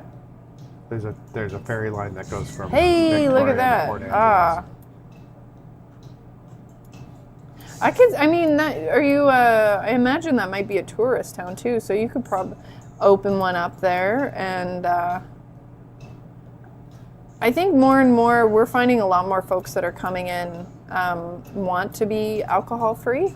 And like we've actually had one person come in that has quit drinking and said that this is a place where they like going because they, there's no temptation and it's just they can chill out and take their mind off things. So, Yeah. and there's so many, like the mocktail and soft drink and other drink and craft soda market is exploding because there's just a lot of people that don't want to drink for whatever reason, So it's nice. There's a lot of barcades and stuff that have opened up, Yeah. and now that we toyed around with the idea when we first opened. We've told Yeah, the I was story saying before, but I actually am. I like not having alcohol in here, just not having to deal with the whole drama that goes with having alcohol. Mm-hmm. So you have to occasionally deal with a drunk person that's just going to be belligerent, and you got 2 drunk people that are now fighting with each other, whether they're like a couple and someone looks at someone the wrong way and I can't believe you look at that, and then they start crying and there's problems and yelling and shouting and someone who accidentally topples over. I had my when I was younger, my idea that I was playing music, but I didn't want to be involved in the music industry. But I thought maybe I'll open a recording studio. And the bass player of this band came in and just got lit and got really drunk and fell over in the control room, knocked over a pile of speakers and all of this. And I was like, okay, no more alcohol in the recording studio. at least I'll drink because it's my stuff, but no visitors in the studio could drink. And it's the same way here. It's like you just avoid a lot of problems when you just don't have alcohol. And we have people that they go outside and they smoke pot and then they come in. They just smell a little ripe, but they're pretty casual. And you're way more mellow too if you do that. And we had a friend that put some machines on location in a bar. So cell processing, be aware if you do this. Don't do it. He was an operator. He mainly put things on location. In COVID, he had a warehouse actually, and he opened that up and had private events. But for the most part, he was on location, and he put one in a pub, a bar down in Vancouver, and it was in a separate room. Yeah, there were about 8 or 9 games. Yeah, there. All pinball. And at the time, one of them was brand new, and they were all in fantastic condition. The brand new one was Wizard of Oz, and he only had it on there for a couple of weeks, and he came back, and the back box was thrashed. Someone had shaken it loose and like pulled the screws out. It wasn't the Wizard of Oz. That was a different one. Are you sure? Yeah. I feel like it was. Anyways, one of them, but, they all had damage to them. And one of them, the back box was mashed and the legs was mashed in. Someone kneed the coin door, bent that all in, and then kicked the crap out of the front legs and bent the front legs. It's crazy. The cabinet was split from it just being ravished. And then the back box from being shaken so much it was loose and it was just trashed, So I don't know if I don't think he has them on location there anymore, does he? No, someone bought that bar. I don't know if the bar actually closed, but he pulled every game out of there. But he did really well there, and he had a group of people that would go there once or twice a month and play, and he did, like, financially he did okay. I assume he had insurance on the machines. I mean, I would if I was putting them on location. But just the amount of work, like even when we had one on location in the candy store, we'd have to go in there all the time and pull the coins out, and then that one was constantly having issues, like with the drop target or whatever else it was. And did we have them on location somewhere else? No, I had 2 in the candy store. 2 in the candy store, and then we pulled one, and it was just, it was work. And I think you have to do one or the other, because we've had people ask if we want to put them on location out here. And it's at this point, and same with repairs. People have asked if Seven could do repairs, but we're still trying to, keep this place up and running. So it's a little difficult to spread. We don't want to spread ourselves too thin. Although I have gone out and done a couple of repairs. Yes, but I mean it's nice to a nice way to meet people, but not constantly. If it's an easy repair, Seven tends to go out and help people, and we order parts for folks as well. If they come in and let us know what machine they have, Seven can pretty quickly tell them what kits they need, and that we'll order it on our next order of parts as well, and then they just have to pay us for the shipping and the cost. Yeah, so from what we've learned being open so far, and this might work with, did insurance help with the frozen machines? I didn't even talk to them about it, just because it's a handful of back glasses that I need to find. They're going to be really difficult to find. And then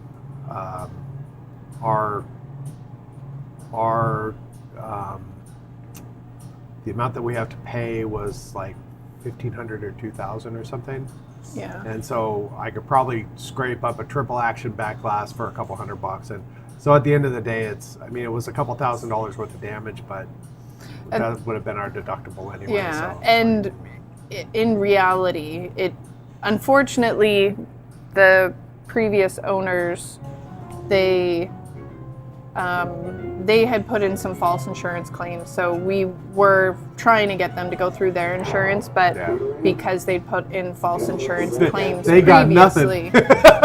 they got nothing and they weren't going to put anything through. But they got damage from a hurricane, and then they were trying to put in everything that was wrong with the building and trying to blame it on the hurricane and the insurance company. The inspector came through. We know that there's a leak in the roof, and so they asked me about that, and I was like, oh yeah, when I was just moving in here and we were running the electrical, there was a leak in the roof. Yeah, I know about that. And the insurance adjuster was like, yeah, it was crazy. So, and then they ended up getting nothing for any of the damage, the legitimate damage even. So anyway, yeah. But yeah, so it's unfortunate we didn't do that. On the plus side, we have found there's some places where you can order translite back glasses where they've already done glasses for other people, like Dragon, and so those are a couple hundred probably. So in the future, but CPR does a few of them. Yeah, so we might do that if we could, like some of them, if you scan them, they'll touch it up, and it's more expensive for them to do the work to fix the artwork when it's rendered than if they've already got one. So we might do that in the future for some of the ones that were really badly damaged, like Triple Action and Dragon, Superstar. Yeah. Dragon, I think I can actually paint because that's the part it's not translucent. It's opaque there, so I can just match the color and paint it. And it should be fine. You won't really notice. But so, Mr. T, greetings from South Australia. Any news on our Big Lebowski pinball? No. We're probably another 30 days or so. They said it was going to be 30 to 90 days. Yeah. And I imagine because part of that 30 to 90 days was smack dab in the middle of the holidays. Yeah. They probably, at least a week there, they probably didn't do anything. So I do want to contact them probably next week and just see where we're at, because we have to arrange brokerage for it. But yeah, so 30 days or so. We're going to have a big party when it comes. And, yeah. There was someone else I was saying in one of the Big Lebowski groups that mentioned that they paid theirs off around the same time, and their delivery date from CoinTaker was pushed back until January, February. So it is likely that we'll, contact them maybe next week after everyone gets back and ask them. I was going to say to Cell Processing, and you said this town is very family oriented, so it'd be fine without beer. So here's one of the things that we learned in this space is that we do a lot of kids parties. So if I had, knowing what I know now, and we're looking for a larger space, I definitely want to have room where we can set aside 4 parties, just because we do so many of them, especially in the winter, because there's coats and jackets, cupcakes. There's a lot of tourist activities here in the summer, but in the winter there's not a whole lot to do. So all the kids that were born in the winter, they don't get to go to the amusement parks and all the other things that are here for the tourists. They come here. They come here. So I would definitely have more space to do kids parties, and dedicated space. Yeah, some sort of place that you can kind of quarantine them off on their own. What was that? I don't know. Was that snow falling off the roof? Oh, maybe. That's one thing that I would look into, see if there's other places in town that do kids parties like that. We did, when we first opened, we did a couple different pricing models. So we had regular people pricing, which was the $14.95, it was $15 for 2 hours, and we ended up changing that. But so adults were $15. We did kids for $10 for 2 hours, and then we did a family deal, which was 2 adults, 2 kids for $40. $40. You essentially got 1 kid for free. 1 kid for free. So I think the family thing was one of the first things that we got rid of, because there was, it seems like a good idea on face value, but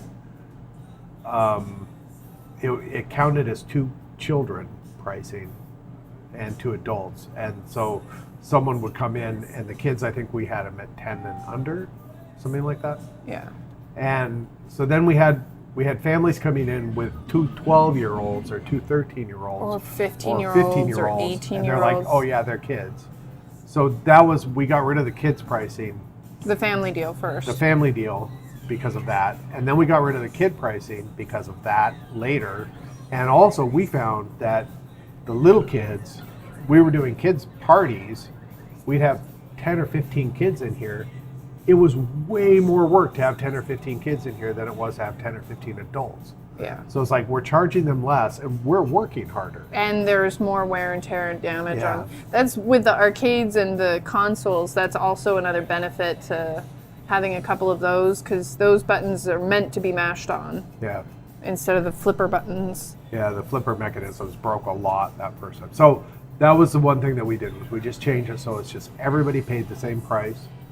And then we do specials. So we'll do probably in January, once the holidays are over, we'll be running some sort of special like a Wednesday, Thursday, where you get a sort of a reduced price. Everybody gets a reduced price, and it just makes it easier. I got tired of parents coming in and telling me that their 16-year-old kid was 10. It just like, it was insulting to my intelligence for one thing, and like I get it, but you're only saving $5, and a lot of times I just ask the kid, when were you, how old are you? Or the kid would come in, they didn't say anything at first, and I'd ask the kid, how old are you? And then I would tell their parents how much it was going to cost them to play. And the kid, like sometimes you could tell that the kid was like maybe told to say that he was 15 or that he was 10 or under, and they kind of stammer, and then they tell you. It's like, aha. It was actually a good way. If you're doing a kids model, just being like, hey, how old are you? Just really friendly. Kids will tell you. And the other thing that I would add on, and another friend of ours that owns an arcade copied us after he talked to us about it. Since we've opened, almost maybe a couple weeks after we opened, we've had a no spectator rule because we just don't have the space. And unfortunately, we also found folks that came in and said, I'm not going to play. I'm just going to supervise. I'm just going to watch. I don't want to say that they're doing it on purpose, but it's very tempting. We've got lots of lights and flashy things in here. And so I think they're just like, oh, I'm just going to play a game. And then, one game turns into two, and then they're just not paying to enter. So we've gone with a no spectator rule. Everyone has to be paid entry. And if we had a bigger space, we would love to have a separate area where people could just sit, so parents could come in and they could sit. And then, maybe they could supervise from there, or, they bring in two 12-year-olds and they really, because some people just are just like, I absolutely am not going to play. And we're like, we believe you, but we just can't. The pizza place is pretty good. They let people sit on that side. But if you find a space that's got, that party room or an area where people can sit, do a combo thing where you can send parents over there if they really don't want to play. But spectators take up a lot of space and they also start playing. So having everyone pays to enter, if that's the model you're going with. If you go with a pay to enter model, that would no spectators. My ideal layout would be you walk in, there's an entryway, and then there's like a 4-foot pony wall, and on the entryway side of it there's some tables and chairs, and then on the other side of it is where the arcade is, and maybe there's some glass there, I don't know, something like that. But basically so that the parents can sit there, they could watch their kids, they could sit outside of the arcade, the kids can come up and talk to them, and they can have a conversation there, and then the kids can go run off. Kind of like a roller rink. Yeah, exactly how they did that. Yeah, I think that would be an ideal kind of layout. And then we've always wanted to serve coffee. We've got all the candy. We'd love to do more bulk candy, and we're going to have the freeze-dried candy soon, and we can get more fridges for sodas. Yeah, so if anyone's on the island and wants to, rent out a big space with us. Spike says that. Spike, I identify as 10 and younger. I do too. Some people do. So, yeah. All right, we've been streaming for almost 2 hours now. Wow. That's great. Well, thanks so much for joining us, everybody. And I'm going to put a plug in. Don't forget to like and subscribe, blah, blah, blah. We're so close to 3,000 Yeah. subscribers. That's pretty cool. And we, just before Christmas, we got over 2,000 folks on Facebook as well, which was pretty awesome. So get us to 3,000. I mean, we don't make much off the videos, but it helps with, you know, buying the camera, the new lav mics that Seven got, little things like that. So helps make it worth it. And Seven set up a Patreon, so you can also do that. It's like helping feed the crows and stuff. Yeah, the first level is like $1 or $2 a month or something, and I think it's feed the crows or something. Peanuts. The crow crew. I forget what I called it. Yeah, you're really welcome. Reach out if you have any other questions. It's been an interesting year and a half since we opened. We're happy to answer any questions if you're thinking about opening and collecting. Because we started the same way. We just started collecting 1, 2, 3, 4, 5, 6, 7, and then we decided that we were going to open. And one of the thing about games, like I don't target I'm not trying to get hardcore pinball players in here. I want regular people who enjoy playing pinball. And so if you're looking at the people who don't play very often, or they're new to pinball, what we found is that games like Royal Flush, they play the crap out of Palooka And Bali. and Bali. Let's go take a look. Let's go mobile, shall we? And I'll show you some of the things that we found out that new players, what draws them to the machines.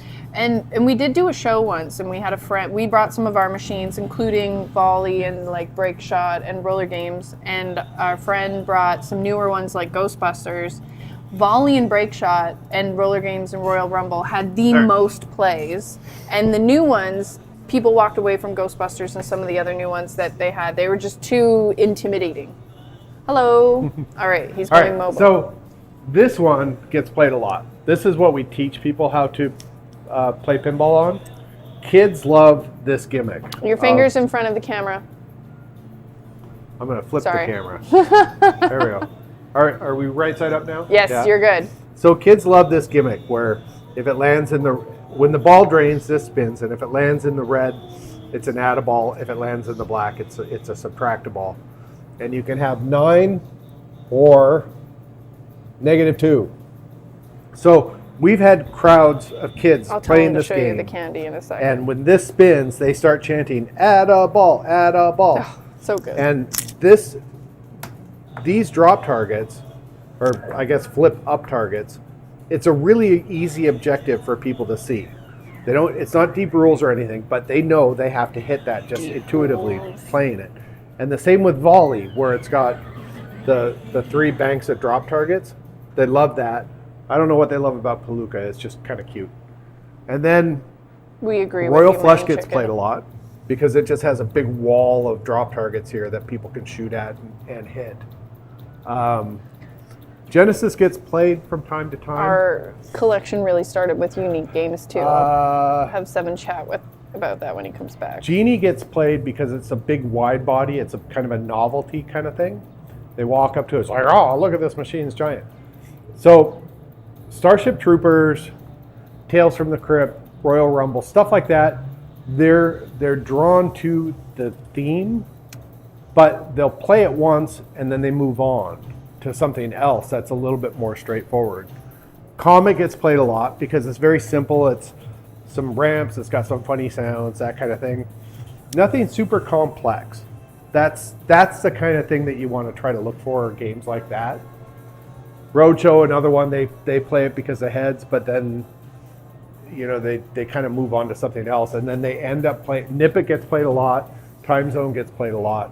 So the older games, I think those are the ones that they come back and play. They'll play the other ones. They'll play Valhalla, but then they go back and they play 4 games of volley in a row. Wait. Yeah? They want to see the candy. Oh, the candy? Seven just picked our okay, so big here's the ones. drinks, since we're here.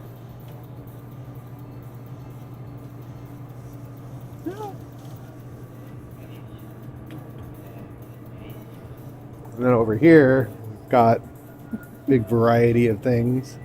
We just got in chubby drinks, and then we have to get the crushed lime from Newfoundland, and they make a birch beer as well. So next summer we're going to get more of that. That last group cleared out our warhead, so we'll have that. A bunch of different Faygo stuff. Retro Pepsi made with real sugar. This is a local thing. This is made in Halifax, Seaport made in Halifax. And then I've got down here, I've got Propeller, that's from Halifax. And, Hollis Jones root beer is made on the island. It's one of our most Raspberry popular cordial, I root think, is made on the island. And I know that the beers. Anna And Green Green Gables Gables lemonade by is the made on the same island. people as Hollis Jones. And then our candies. So we've got a bunch of stuff over here, nothing super interesting.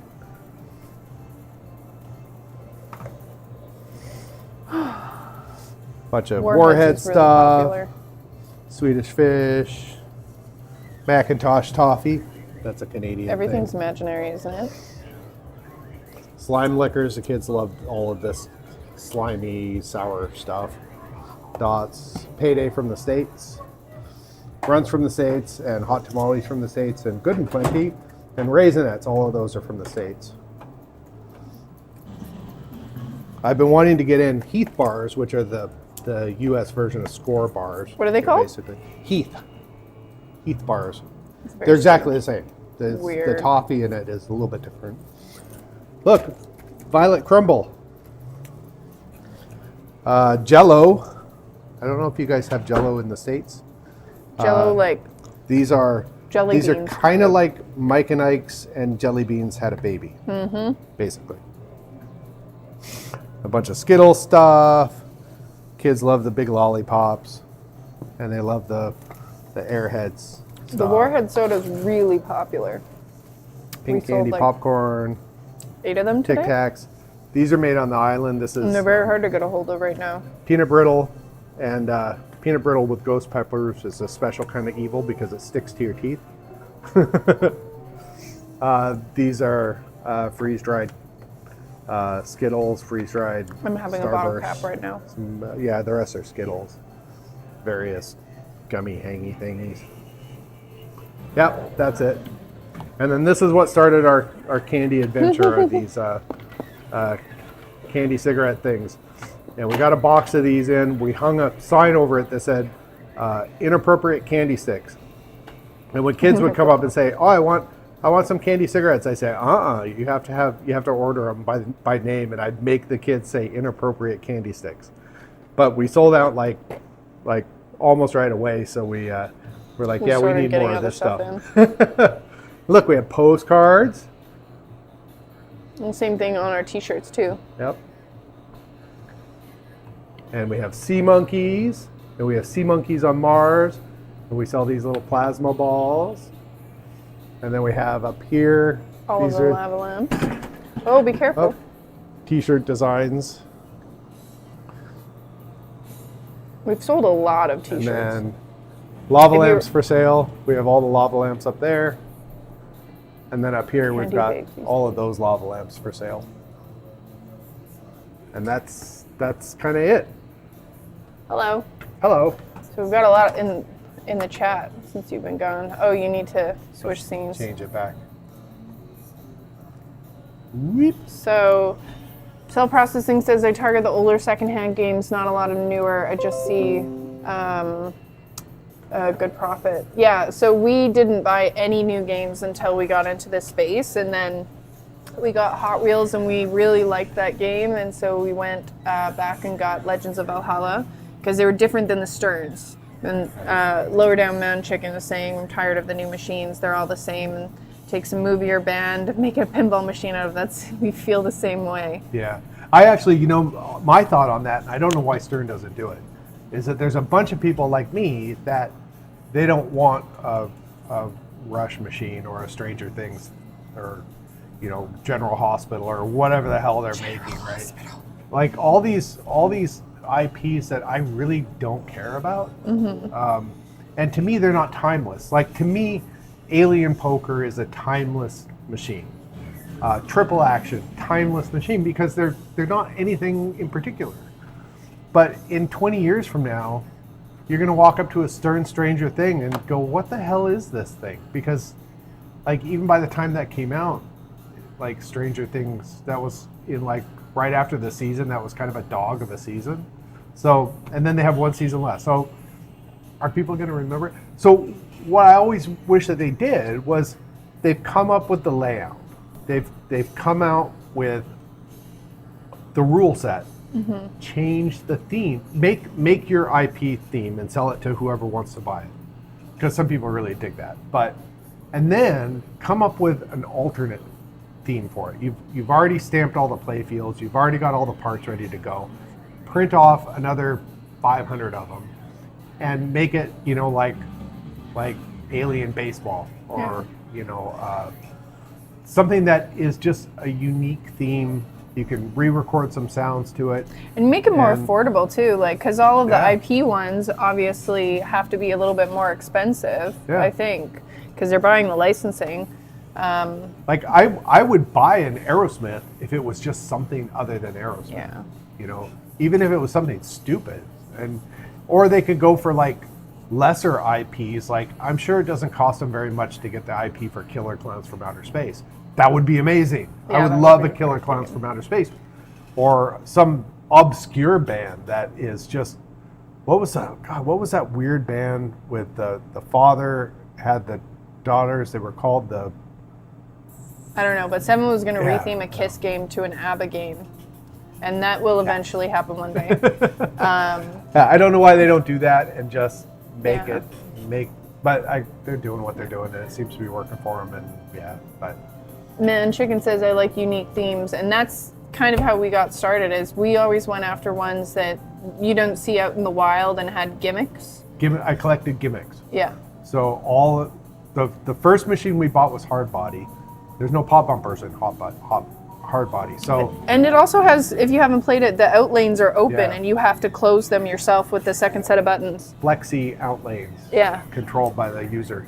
So then the next machine we bought was Alien Poker. So it had a bunch of drop targets and pop bumpers, but neither of those had multi-ball. So the third one that we bought had multi-ball. which is Comet. No, it was Riverboat Gambler. Right, Riverboat Gambler. We don't have that one. I really enjoy. Yeah. Riverboat Gambler, and then we got Comet. Then we got Comet. Yeah. Because it had a bunch of ramps, but I started just seeking out gimmicks. So now I wanted something with a roto target. I wanted something with a spinning target in the playfield like Triple Action has. Dragon is awesome because it has an acrylic playfield and it has those weird drop targets. Speakeasy because I think it's the only one that has a subtractable. And there's only a handful that have the roulette wheel Yeah. too as some part of the game, and so that's got the subtractable feature, but it also has the roulette wheel in the playfield. Yeah, and that's people have commented. They come in here and there's all these different things going on, all these different objectives and different things on the playfield. People have actually commented on it that they like the little spinner in Triple Action or they like a big wall of drop targets to knock down or whatever. And that they're all just different. Yeah. Yeah. Yeah, and if we just had a row of new Sterns, it would just be a lot of the same. They're sort of, they kind of all play the same, they look the same, they feel the same, so yeah. So Cell Processing says, I noticed a lot of people on Blackwater, which is interesting because that one is a hard game to teach people on. But as it happens, one of the people that was in here tonight is a regular, and I think he was actually showing a lot of people how Blackwater worked and was telling them to go and play it. So I think Austin was over there quite a bit. So I think Austin was showing everybody how to play. I thought Blackwater was going to be a big hit because each round starts with a 3-ball multi-ball, but it confuses people. I have 2 of them. Do you want one? It's for sale. Let's see, Collector says, I'm working on Big Guns right now. Big Guns is, I'm gonna go get there's some a gimmick, giant back box and a bagatelle in the back box is awesome. Yeah. How's Break Shot do? I just got a Break Shot people seem to like a lot. Break Shot and Cue Ball Wizard get played a lot. Cue Ball Wizard, another gimmick that has the ball in the playfield. People think that's hilarious. And but Break Shot gets played a lot. And it's a good beginner to intermediate game because it's not overly complex. And it tells you what it wants you to do, which is pretty cool. I like Break Shot quite a lot. Let's see.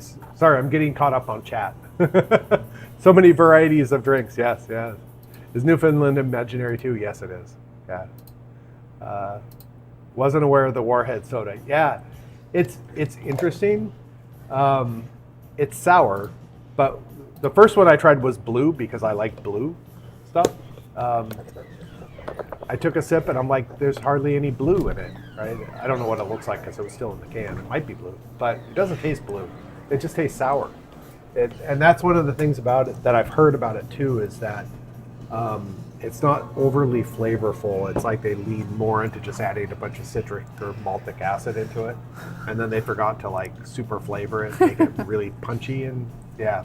I think the green apple one and the black cherry do have a bit of flavor because those are the two most popular ones. Yeah. It still has, I think it's because they're also tangy already. Heat bars are vile and will sterilize you. I'm not sure if it's sold in the States. Yeah, Warheads, I think it is. Because these are labeled for the States, and then they have an extra label on them for Canadian market. Used to love those, but I mostly candy vape these days. Cool postcards, thanks. Lava lamps are great. I almost bought a Hot Wheels, but wound up getting an Attack from Mars remake. Yeah, that's... Between the two, I'd probably get Attack from Mars too. I love Hot Wheels, but Attack from Mars is amazing. It's a super fun game, yeah.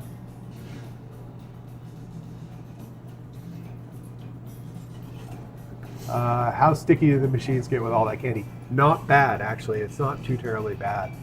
And we go around and clean them throughout the day as well, just because of touching and, you know, germs and pandemics. And you'll notice most of these candies aren't sort of the get your fingers in it type candies. We have some chocolate, but most of these have like a hard candy shell. Yeah. And we have the big lollipops.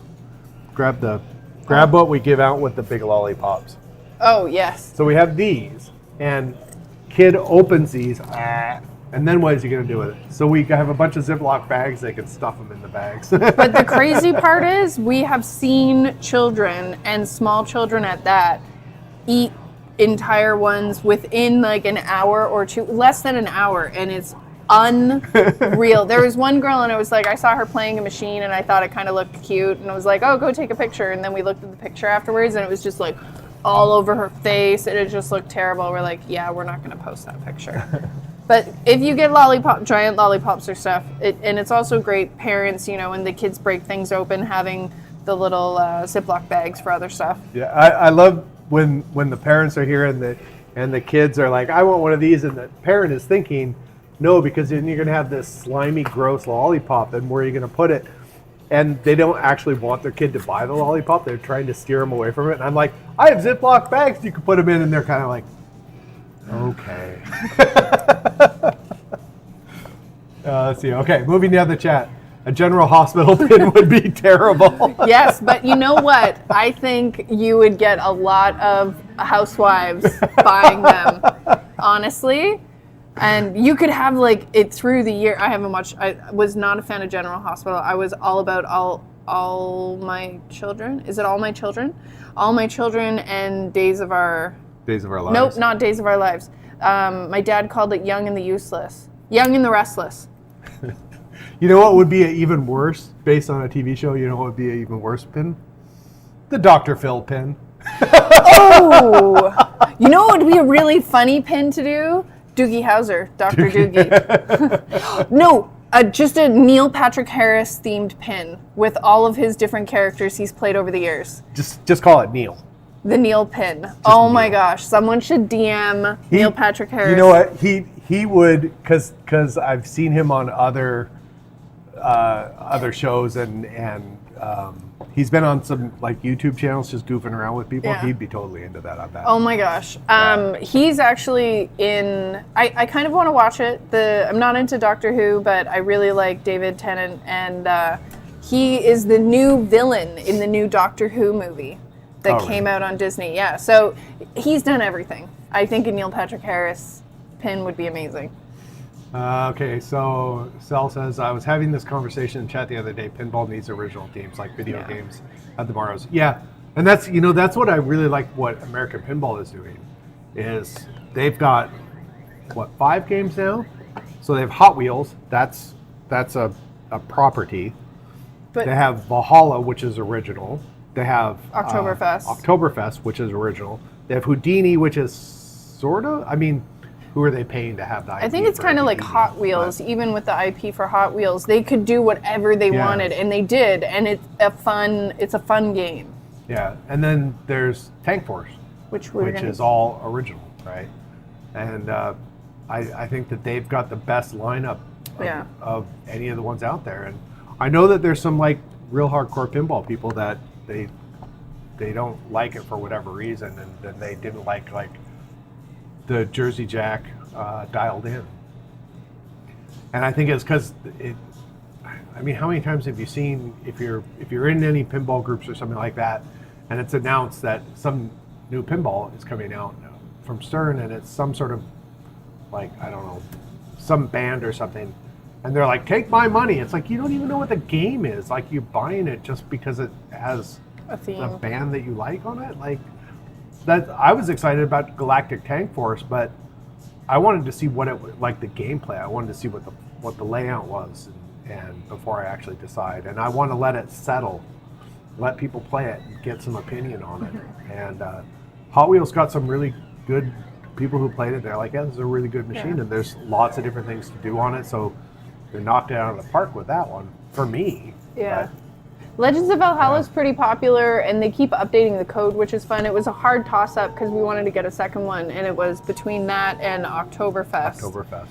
But I think we went with, there's so much Viking stuff right now and shows and stuff. I think it's kind of on theme with, all the different. And I'm still not against stabby things. Oktoberfest. When it came out, it had some issues apparently, and people were like, it's not so great. But they just improved the code set in it, and they kept improving it, and now it's a pretty solid game, I guess. Yeah. I would like to spend time playing it because Yeah. I haven't really played it. And Galactic Tank Force. And Like I'd like to play Tank Force. the and see. theme sounds and fantastic. That's gorgeous machine. I Yeah, know. it's pretty. So Yeah. if it plays really fantastic after Big Lebowski was our big purchase this year, so Yeah. I wouldn't mind getting that one next year. Or if we found a Scooby-Doo, that one is another one I think would be really popular in here if we got a new machine. But we've still got 40 other machines at home to bring in. And that's one of those ones too, like Hot Wheels. Scooby-Doo is one of those ones that, yeah, it's an IP, but it's old. It's an older classic IP, so it's not. I don't know. To me, it's different than like having Aerosmith or a Rush music pinball machine. It's a little bit more broader appeal. People would see Scooby-Doo and they'd be drawn to it. Whereas if we had a Rush pinball machine in here, honestly, half the people that come in here probably don't even know who they are, don't know any of their Yeah. songs. Tom says, I like the Nom theme from the 80s. Yeah, same Yeah. here. Well, some of them are, even the themed ones are great. Like Roller Games is actually based on a real TV show. If you right. haven't seen it, look it up on YouTube after we're done. Roller Games. It's ridiculous. And and what's funny is I saw that the back glass looks like what's his name that was the star of Evil Dead? Ash. Bruce Campbell? The dude Yeah. on the back ass looks like Bruce Campbell. The back ass? The back glass. And I thought for the longest time, like I knew Seven said it was a TV show. I was like, oh, is Bruce Campbell on that TV show? Because it looks like Bruce Campbell. And when you watch the TV show, there is nobody on that TV show that looks like Bruce Campbell. So I don't know what was going on. Spike says, Attack of the Rotten Tomatoes pinball machine. Yeah. I still want to, I have a Sinbad that was rethemed Was not it Linux? very well, but it was like for a Linux company. I don't know what they did, but so they changed it. There's Tux penguins all over. It's just horrible. But it's not worth changing it back to a Sinbad. But it would be fun to change it to something else. But what was funny about that machine is Seven practically got paid to pull that out of a house because a realtor was selling the house and it was closing, or like they were moving in the next day and they hadn't gotten rid of the pinball machine. Yeah. So the guy selling the long story is that the realtor got the listing for the house. the owner didn't move the pinball machine out. He told the realtor, "Oh, if you want the pinball machine, you can have it." And so the realtor went back to his wife, and his wife is like, you're not having that in the house. And it didn't function. Like it's got some issues. So I think everything's fine, but it probably just needs, you throw a new board set in that, and it'd probably just be fine. And so he spent like the 2 months or whatever it took to close the house, trying to convince his wife. And at the end of the day, she was still saying no. So he contacted me and said, do you want this machine? And I was like, I don't know. He goes, well, I'll sell it to you for next to nothing, but you got to get it out of the house in 24 hours. I'm like, oh, okay, I'll take the machine. I think I paid $100 for it or something like that. And I'm just an enabler. I pretty much never say no. Yeah. So the playfield on it has been kind of painted black. It's got a bunch of stickers and crap on it, so it needs to be all repainted. A bunch of stupid little penguins, and the side, black. Why? Ugh. And it's terrible. It's got some sort of like space theme on the outside. Like they painted it black with a bunch of stars and little galaxies and stuff. So I've been back and forth on what I want to do with it. And my first thought was Killer Clowns from Outer Space, because it's already got the space theme on the outside. I could just put a ship on it and some other stuff, and it would just the graphic dynamics of Killer Clowns from Outer Space. You could just have so much fun with it. But then I thought maybe just doing something that is, everything is UV reactive. Everything I paint on it glows under a black light. The exterior, I add things to it. And so I thought maybe just calling it Dark Ride, because all the different dark rides, there's a certain aesthetic to dark rides that you would go through in carnivals with the skeletons and all kinds of other stuff. And the fact that it would all be lit with black light would be really cool. So I don't know which way I'm going to go. I haven't given it too much thought because she's just kind of in storage. So okay.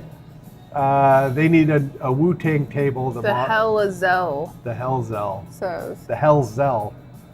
Wu-Tang table. The modes write themselves. The Shags. The Shags. That's who it was. That's what we need. Someone needs to contact Stern and say, the Shags, they're the best band ever. Oh my god. I have the Flex Outlanes in Dungeons and Dragons. I've never seen them on another game except for they're in hard body, they're in BMX, and I guess Dungeons and Dragons. The Time Tunnel and Time Zone sold that to me as my first pin. It's cool, isn't it? I remember that from when I was a kid and being fascinated by it. I lost my place. We're way behind in our chat here. Keep chatting though. We'll catch up. And you can super chat too if you really want to. Something feels missing to me. Yeah. Hello from Vancouver, Cranky Pants. Are you really cranky though? So what's the origin of the name 7? Or are you just lucky? I'm just lucky. Kid of the 60s. His brother wasn't so lucky though. In more ways than one. Wow, I didn't think I'd ever finish one of those in my life, not even 50%. I don't know what we're talking about there. Man Chicken, explain in a comment way down below what you mean with the finishing 50%. I notice a lot of places don't clean their pins enough, dirty playfields. It is one of those things. A couple of them get dirtier than others quicker. Starship Troopers and actually Lost World was like that too.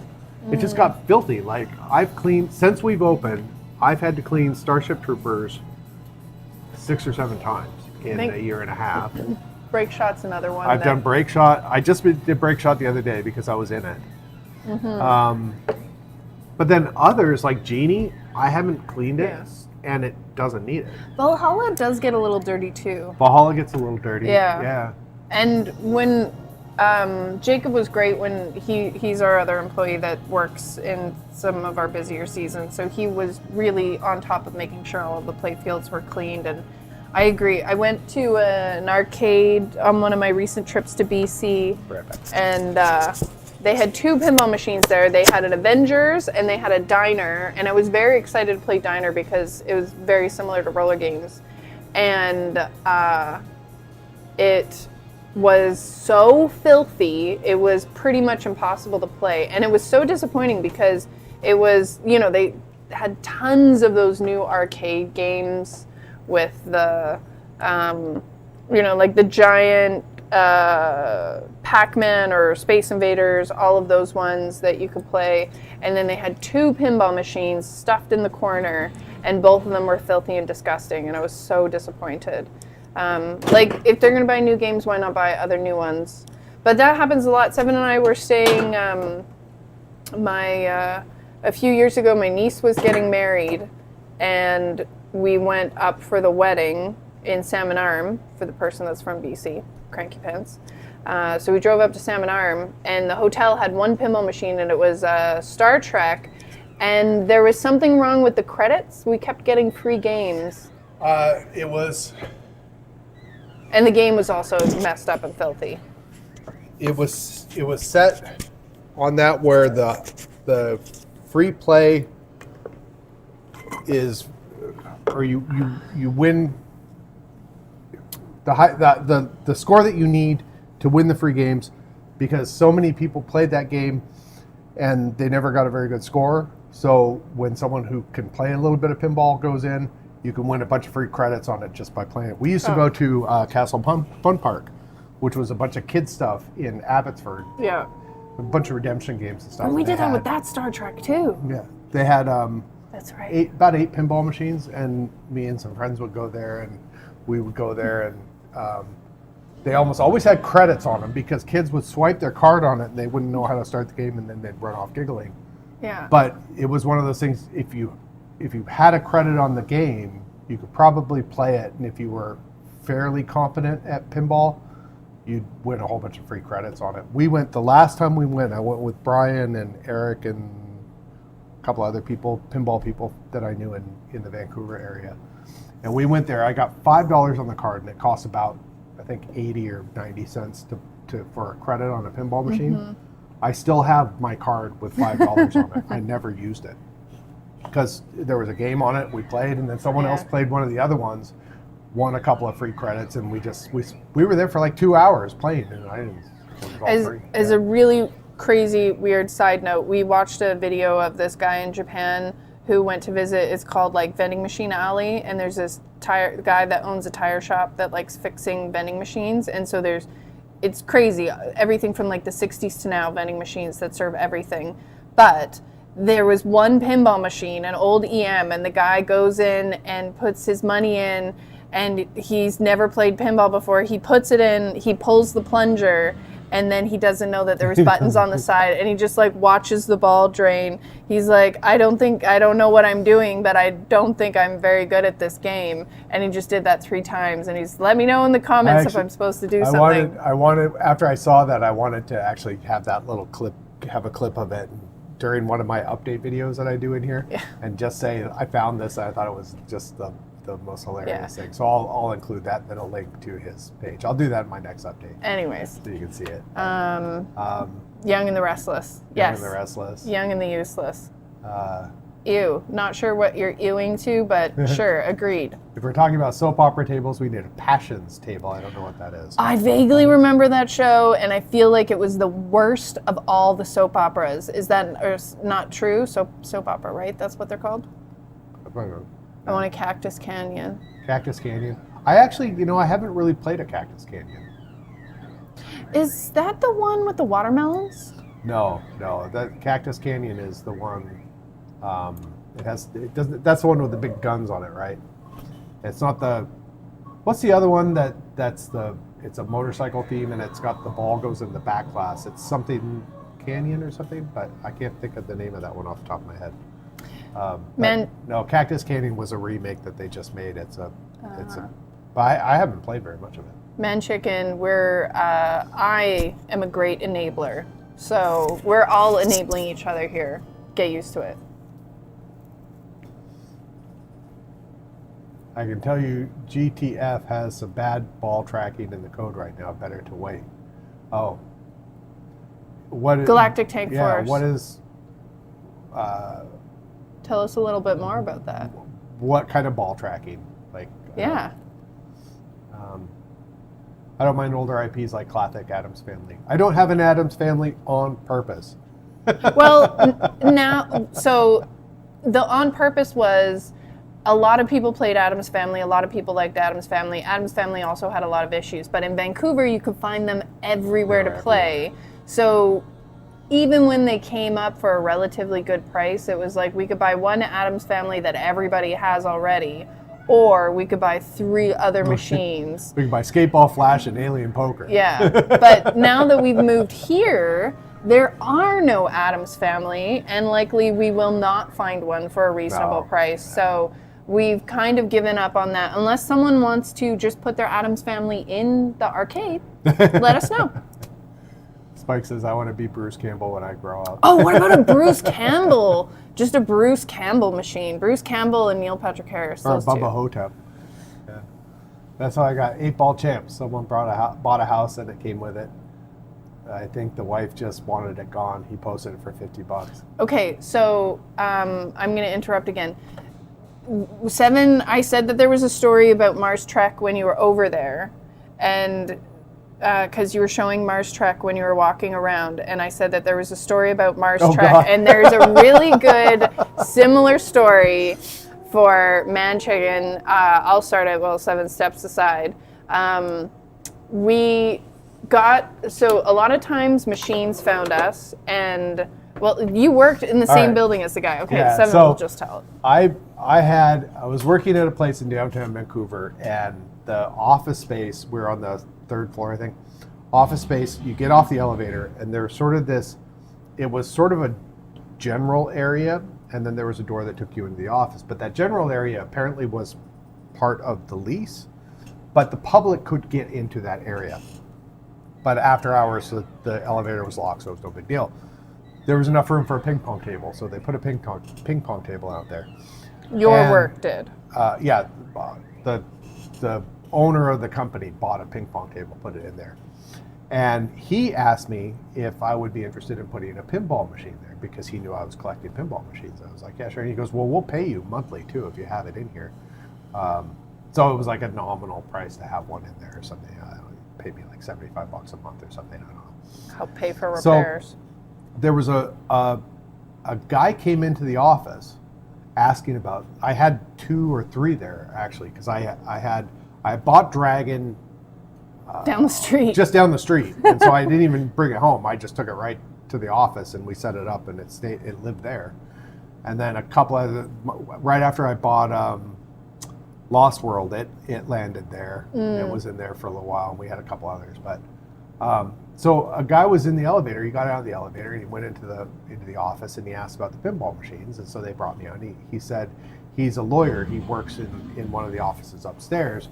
The door opened for the elevator here at the pinball machines, so he wanted to know what the deal was. He had Mars Trek, and he was selling his house, and he wanted to get rid of it. And I said, oh yeah, okay, I know that game. That's an awesome game. I'd be interested in that. Gorgeous playfield. He told me what he wanted, something like $4,000 for it, $4,000 or $5,000 for it. I'm like, yeah, it's not going to go for that much. But I said, I'll tell you what, why don't I come over to your house and we'll take a look at it, and then I'll give you, like, if it's perfect, then yeah, maybe a few thousand would be worth it. But so he's like, oh, okay. So we set up a time. We go over to his house, and he lived in North Vancouver, so it was quite kind of a drive for us. And Well, we made a day of it. yeah, we got out there. We looked at the machine. It was filthy. It was just horrible. It had some water damage on the cabinet, not major, but a little bit. There was something else. There were a couple of problems with it. I think some of the inserts had come up. We played a couple games. I think you might have fixed some of the inserts. Yeah, I don't remember. There was something else. Like if it had been maintained, it wouldn't have been bad, but it just wasn't maintained. It needed a bit of work, and it was filthy, and there was something else going on. I can't remember. So I don't remember how much I offered him, but I made him a fair offer on what I thought it was worth. And he was like, no, it's worth way more than that. I'm like, oh, okay, no problem. I wasn't going to argue with it. I wasn't going to pay him thousands for this machine that was no big deal. Like it wasn't anything super special. So I said, well, okay, you have my number. Just give me a call if you change your mind or you want to talk about it and stuff. We leave. Just down the street, we decided to go get lunch. So we went down the street To the Key. North Vancouver Key, and we got some lunch. And my phone rings, and he's like, "Oh, it's the lawyer guy," and he's like, "Oh, well, what do you think about $2,000 for the machine?" And I told him again. I said, "Look, it's not worth that much." I think I offered him like $800 or $900 or something. It was a fair price at the time, and I said, "No, that's all that I'm interested in paying for it." In the background, his wife is ripping him a new butthole. She's like, "You need to get that damn machine out of this house because we're selling the house." And blah, blah, blah, blah. She's just like laying into this guy. Okay, so this selling the house thing, just to note, this guy lived in North Vancouver and his house was probably worth about $3 or $4 million. So he had sold his house for a couple $1 million. And he had been there for a while, so you know that he made a bunch of cash on that. And or the house was paid off. And he was arguing with us over a couple $1,000. And he had millions of dollars. Anyway, so his wife's screaming at him. There's this really long silence on the phone of he's not saying anything, and I'm just sitting there waiting. And then he finally goes, "Okay." Like, "Great, we're right down the street. We'll be right there." We go there, and he basically opens the door for us. It was in the basement. There was an back door exit With a couple of stairs. and he takes us down to the machine. He's like, "You can take it out that way," and he vanishes. He's so pissed off. And so we take it all apart. We get it outside. He finally comes out after we get all the pieces out, and we're loading into the car. He comes out. I don't remember if he said anything. He kind of milled around for a little while, and then he left. I think it was something along the lines of like, "You got a really good deal." Yeah. I would see him periodically in the building and purposely go, "Hey, how's it going?" And he would just I'd see him on the elevator, like, "Hey, how are you?" And he was just like, "Yeah, hi." He's still mad at me. Oh my God, we're probably still behind on chats, but it's really good. I had it right there so that you could see. So we're at this one right here.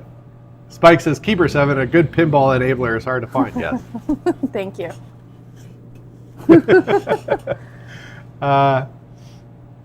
Hey, 7, Spirit Halloween, at least in the US, released a bunch of Killer Clowns gimmicks and toys last year. Oh, really? A zapper for the top. Get a zapper all right. Okay. I'll look that up. I'm sending you a text right now to remind you to do that. The 50% thing was about the lollipops, okay. Vancouver is imaginary, be forewarned. Yes, that's true. Cactus Canyon, just as good as Attack from Mars. Oh, okay. Then, and the same company made both, yeah? Didn't they do the remake? I forget who did those remakes. Which one? Attack from Mars yeah. was remade, and then Cactus Canyon was remade. I think it's the same. Attack from Mars, was that the one? No, Revenge from Mars is the one that's got the Pin 2000, isn't Yes. it? That they swap out the playfield. So it's different. It's different. And Attack from Mars is amazing. It's a really fun game. It's got a good sense of humor to it. To me, it's up there with Medieval Madness and those kind of machines. And I still, because I collect gimmicks, I still want the Revenge from Mars with the monitor in it. I don't want the Star Wars version. I want the other one. But Yeah, there was one that was up for sale a little while ago in Newfoundland or New Brunswick, but he was selling both of them, and it just, the trip and everything, it didn't quite work out to.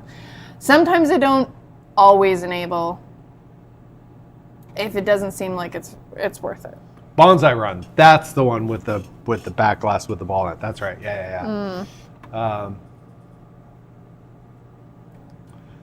For some reason, just losing track of balls in the lock on any 2 or 4 player games. Oh. And switches not getting read. Go to test it. All the switches work. It's pretty known issue with Galactic Tank Force. So that's kind of what was going on with my Valhalla with the optical sensor, and I had to replace one of them. Yeah. So maybe they need to They may maybe they need to find a new optical sensor manufacturer, or just go with damn physical switches. Like with the boat, like why are those optical? Why didn't they just put in physical switches? They would last forever. They'd be perfectly fine. It's the same wiring. Like just put a damn switch in there. Spike, having all sorts of fun here and thought you'd like it. Dr. Ood. What's Dr. Ood? I don't know. Matthew Morton, explain Dr. Ood. We're so far behind on the chat. They're in Canada, so you don't have to believe in we're going through the chat. That's what we're doing. Yeah. They're in Canada, so you don't have to believe they're real people. No, we're not. No, we're all imaginary. Make sure you say who's chatting. So Oh, yeah. people. Spike. Good discussions at EMs and such at Matthew. 1500. I don't know what that is. Great. We're so behind. I think Matthew might be is. talking about the price for pinball machines. We were really lucky when we started collecting.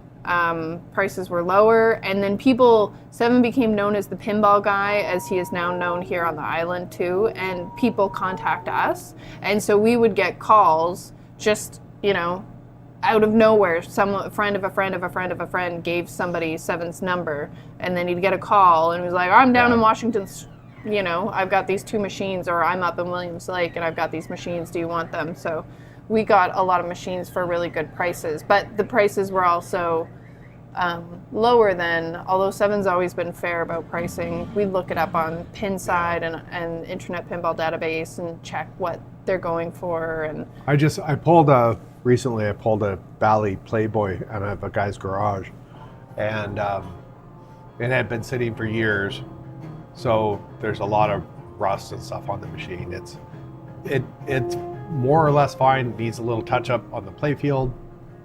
The back glass has a bit of flaking, but it wasn't too terrible. But they wanted to get it up and running and wanted to know if that was something that I could do. And I'm just like, man, this is a big project. No. But I told them, I was really straightforward with them. I told them that, okay, open up, look at the, to give you an idea where you're going with this. Look at the boards in the back box. Do they look okay, or do they look trashed? Has a battery leaked all over it, that kind of thing. Now, assume that because it's been kind of neglected for so many years, let's just assume that you have to replace all of those. So you're looking at these 3 boards, this is what's going to cost. So then you need to tinker with everything else and get things going. You probably are going to be messing with some switch matrix stuff, plus all the paint, everything that you need to do on it, et cetera, et cetera. And then he said, oh, and it doesn't have the transformer. I'm like, well, there's another problem. So I looked up, tried to find a transformer for it. I couldn't find any used ones. And it's really unusual for a pinball machine to not have a transformer in it. I ended up finding one for sale, a brand new one for sale. I think maybe Pinball Life had it or something.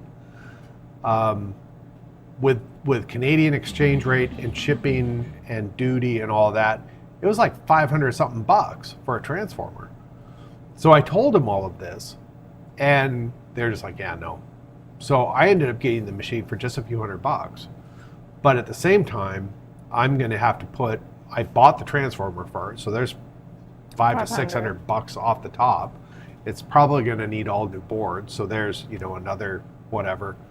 So if I end up getting that machine going, going without painting it, I'm gonna be, $1,200 to $1,600 into it.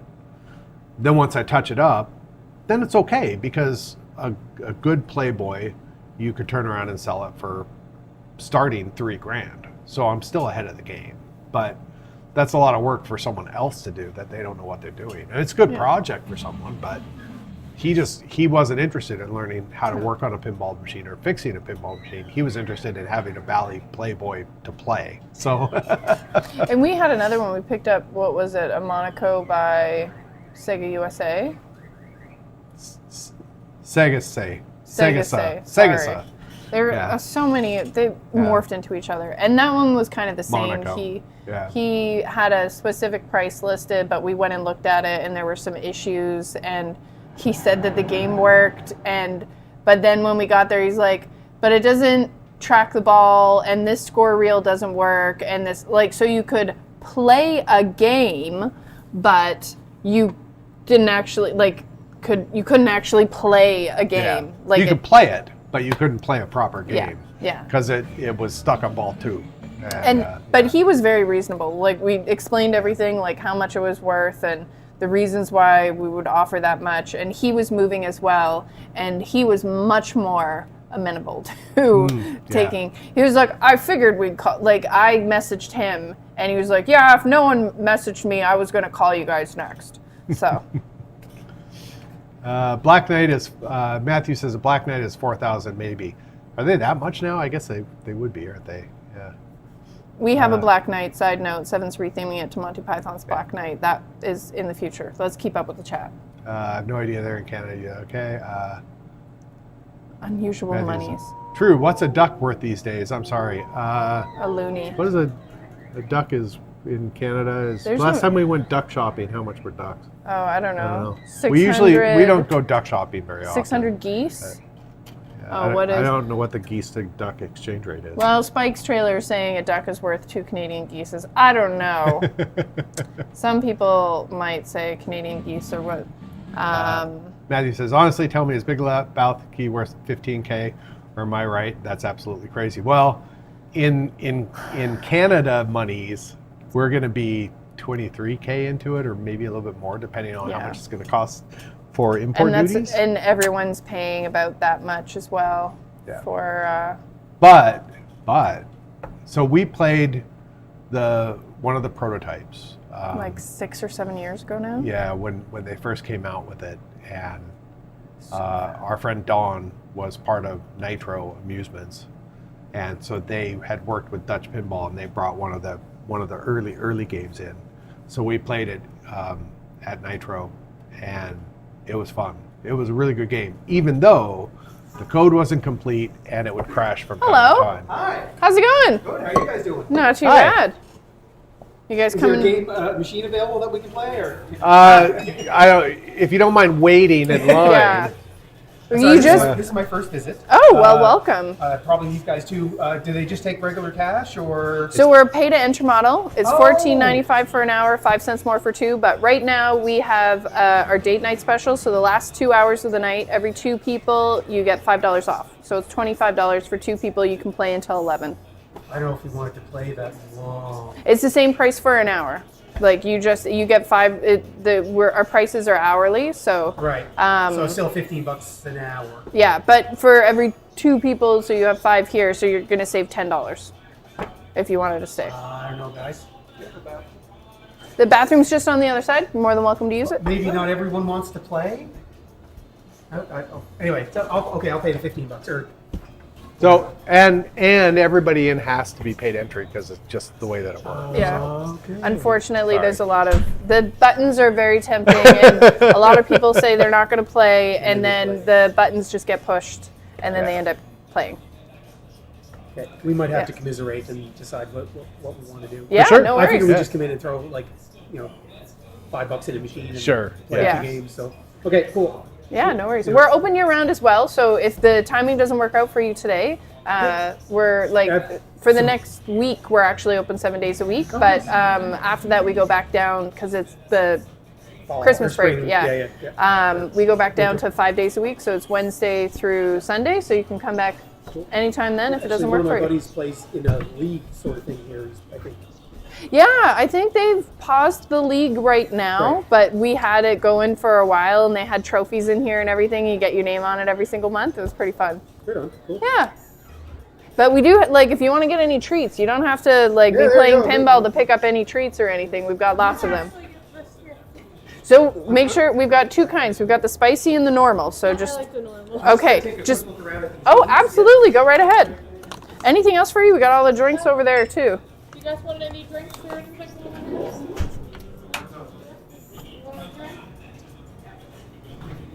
I'm getting peanut bread off if you want to get a coffee or something. We've only got, like, 108 options. I'm so sorry. We're very limited. I might grab something too. Give us just We'll a half catch a up on the second. chat, I swear. Sometimes people come in and they're they don't realize that we're pay to enter, and so they think they can just throw coins in, and we have this discussion, and everyone's pretty friendly about it. Pay to enter is still kind of a newer model for people to wrap their heads around. So Big Lebowski, back to that. It's my understanding that there's new code that you can just bowl now, which to me is amazing. It's so hold on a fun. sec. All right. And when he gets to Okay. Did you want the peanut brittle with ghost peppers? No, she wants the regular Okay. one. I Just double wanted checked. to I wanted check. to make sure you picked the right one up too. you can get one, but you might have to eat transformers. It's a special kind of evil because it sticks to your teeth. That's why I like this. I mean, if you really don't like someone, you could also offer it to them. Just put it in that bag to switch back.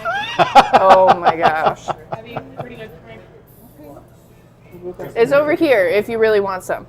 Stand-up version of it at the mall where Okay. 1317 is your total. And you can tap or insert right there. Fabulous. It's thinking. It's processing. It's approved. Did you want me to open those for you right now? Are they just twist off? They're twist off, but sometimes they're really hard on your hands, so I always like to offer. I've got a bottle He's my opener. bottle opener. Perfect. There you go. Use his teeth. No, don't have to do that over his teeth. Hold on just a second. Well, let's go to Yogi's. I appreciate you letting us come in, but I think Yeah, maybe sure. another time. Yeah, no It worries. It wasn't quite what I was expecting, so Right. Oh, no worries at all. because I want to dedicate some time. Yeah, and Perfect. and an hour goes by really quick Yeah, in well, here once right. you get Yeah. going. So. Awesome. Anyway, you'll see All right, me. guys. Wonderful. You guys have a great evening. Thanks See you for later. stopping by.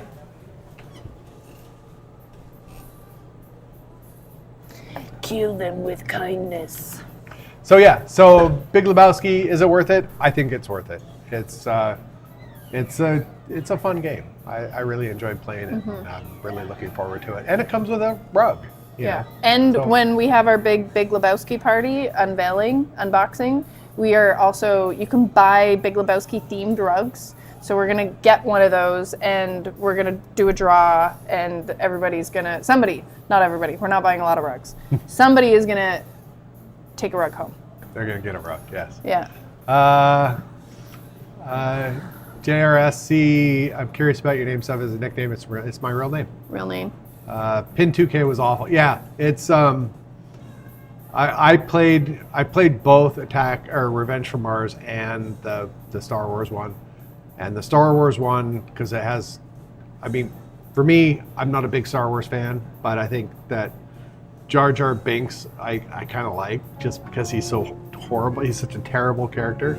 So there's something to be said about that, but it's a cool concept. I really like the idea of it. It just didn't come together.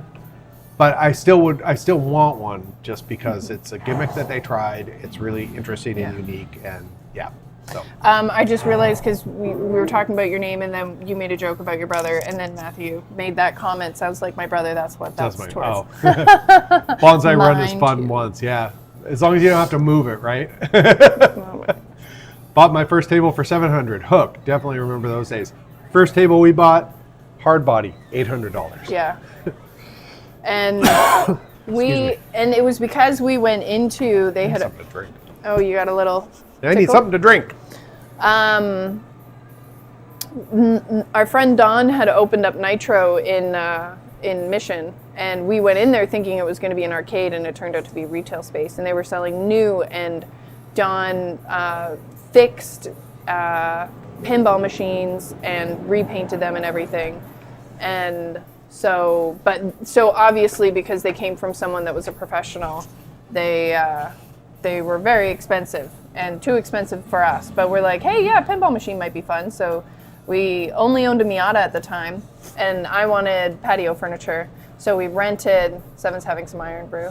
We rented a U-Haul van, and we found hard body. We picked that up for $800, and we picked up some patio furniture. And then Oh, that's right. we stopped at Yisk on the way home. I really wanted some patio furniture. So I forgot about that. we picked up, oh, hello. How's it going? You gonna play some pinball? Awesome. Great timing. We've got our date night deal, so you save $5 at the end of the night, and you can play until 11. Oh, okay. Awesome. Perfect.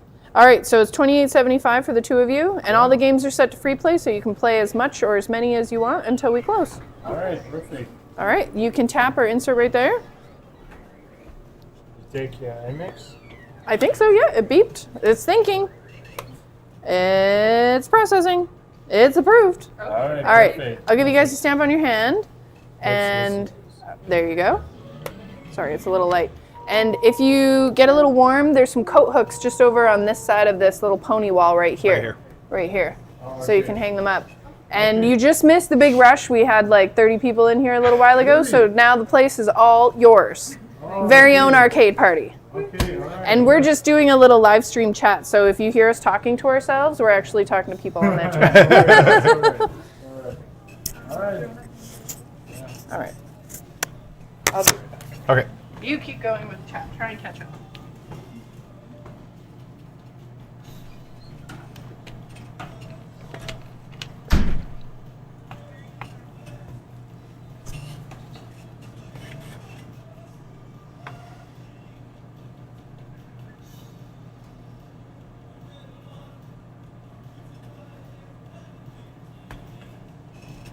Seriously, nice place you guys got. Thank you.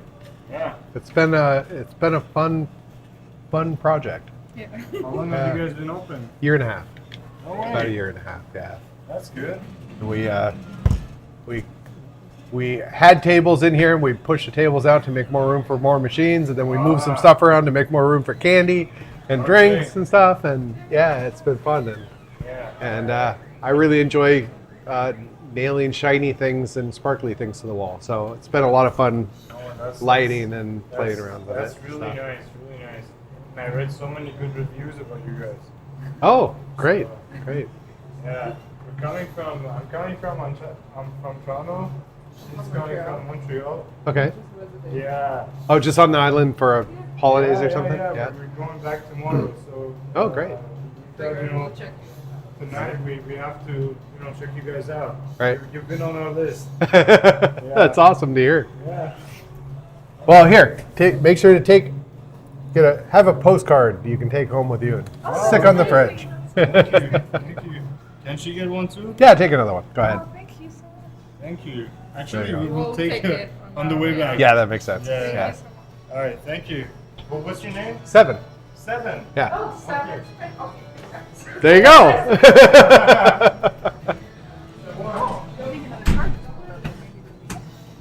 There's a big group of people next door, so they might come over. I'm giving them. They're from out of town. I'm giving them 2 postcards. Oh, Yeah. that's so nice. Okay, where were we? Spike says they made a movie from that pin, Matthew. I saw it recently somewhere. Yeah, they came out with the pinball machine, Big Lebowski, and then someone said this would make a really cool movie. Where are we here? Oh, what did you do? I don't know. Are you trying to pop out the chat? There you we go. A little bit bigger here. Where are we here? Oh my gosh.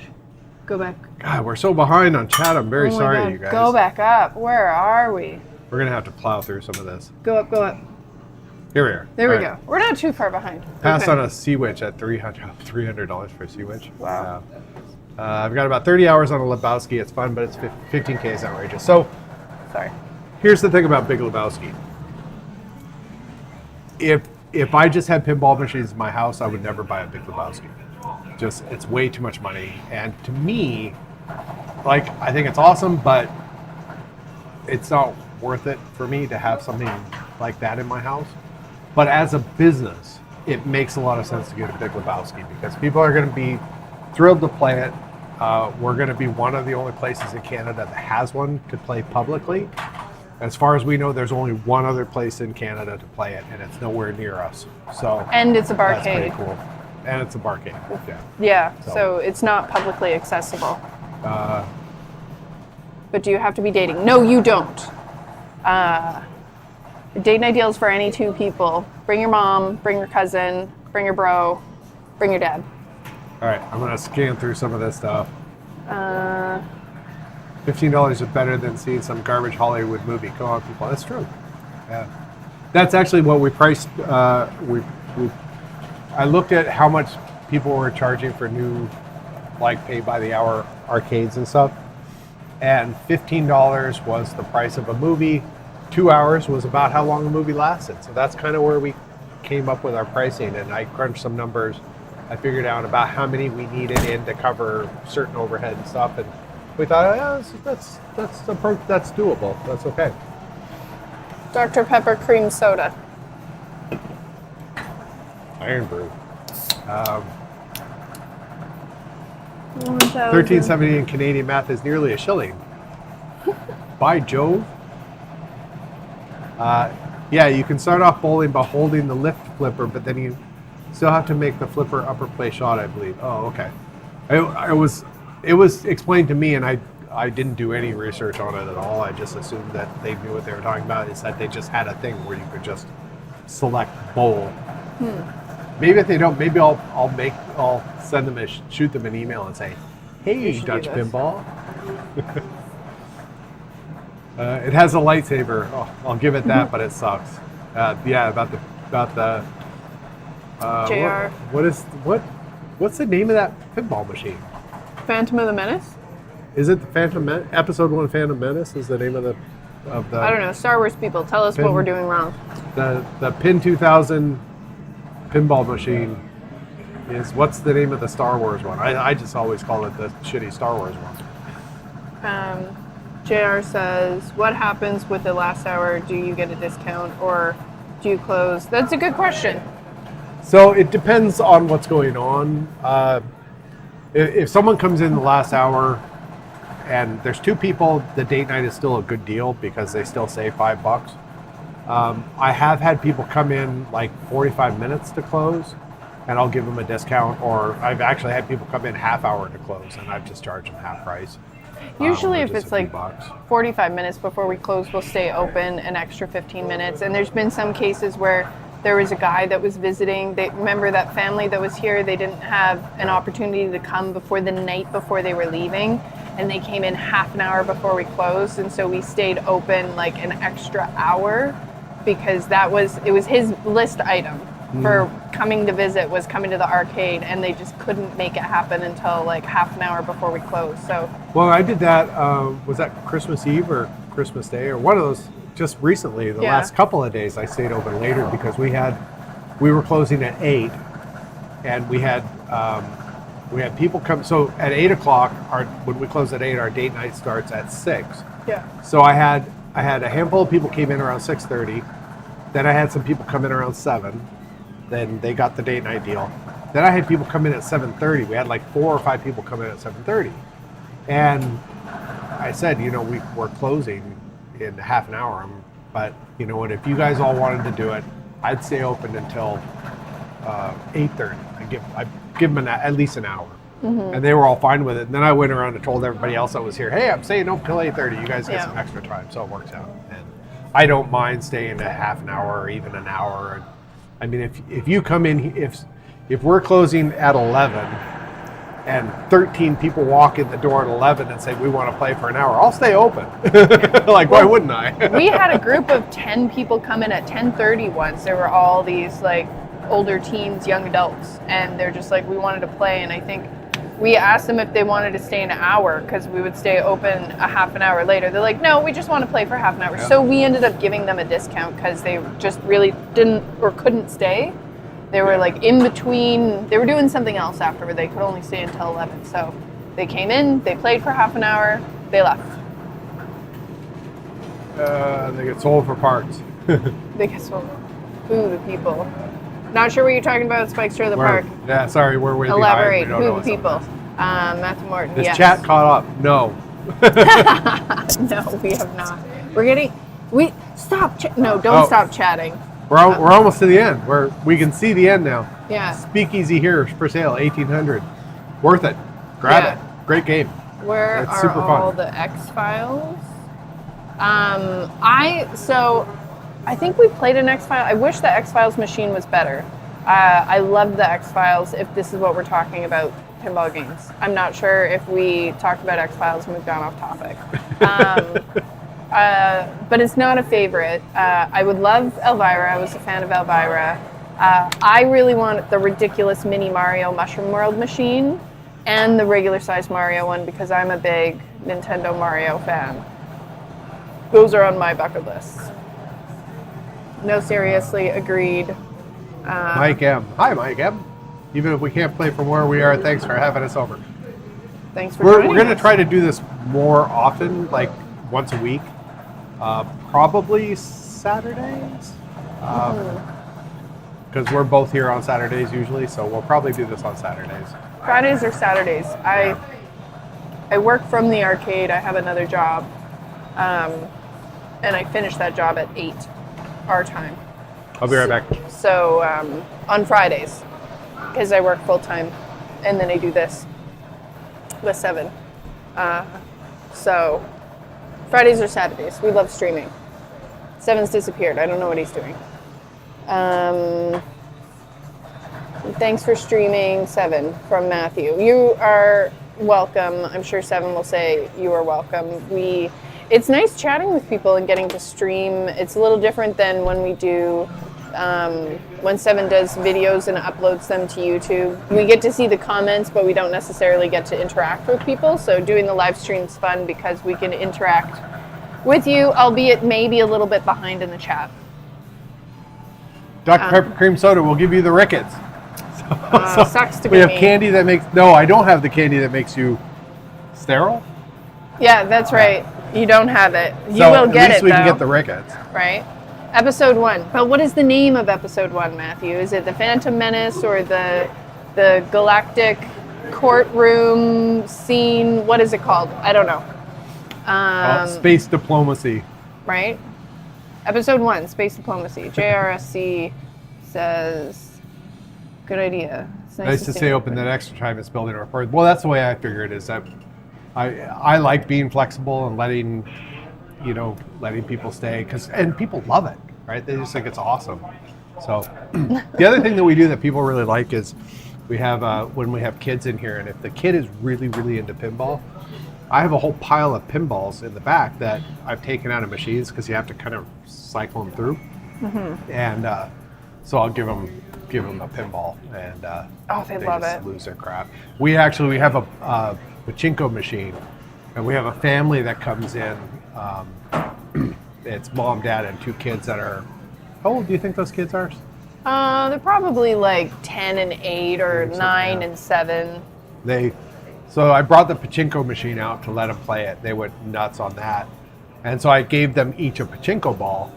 And then one of the kids, the boy, said, I was talking about pinballs or things. He's like, I've never felt a pinball. So of course I went in the back and I grabbed 2 pinballs. So they got pachinko balls and they got a pinball. Yeah. So people love that. It's actually, we've given pinballs out, and the parents are also thrilled too, because they'll be like, oh my God, the kid, he's got a little treasure box, he's going to put that in his treasure box and stuff. So The other thing I do for people is if I'm talking to someone and we start talking about like the EM machines or something, and a lot of people will say, I like these machines, I like the clickety clackety and all this other stuff. And then I say, have you ever seen inside one? They're like, no. So we crack one open and we show it to them. And I show them, this is the score motor, this is how it works, this is kind of the logic behind it. People go nuts over that. I have a Eldorado that needs a bit of work. But the cabinet was like painted in house paint and it's just horrible, so it needs to be is that the one that's got the cigarette, they repainted the side with cigarette packages? No, you're thinking of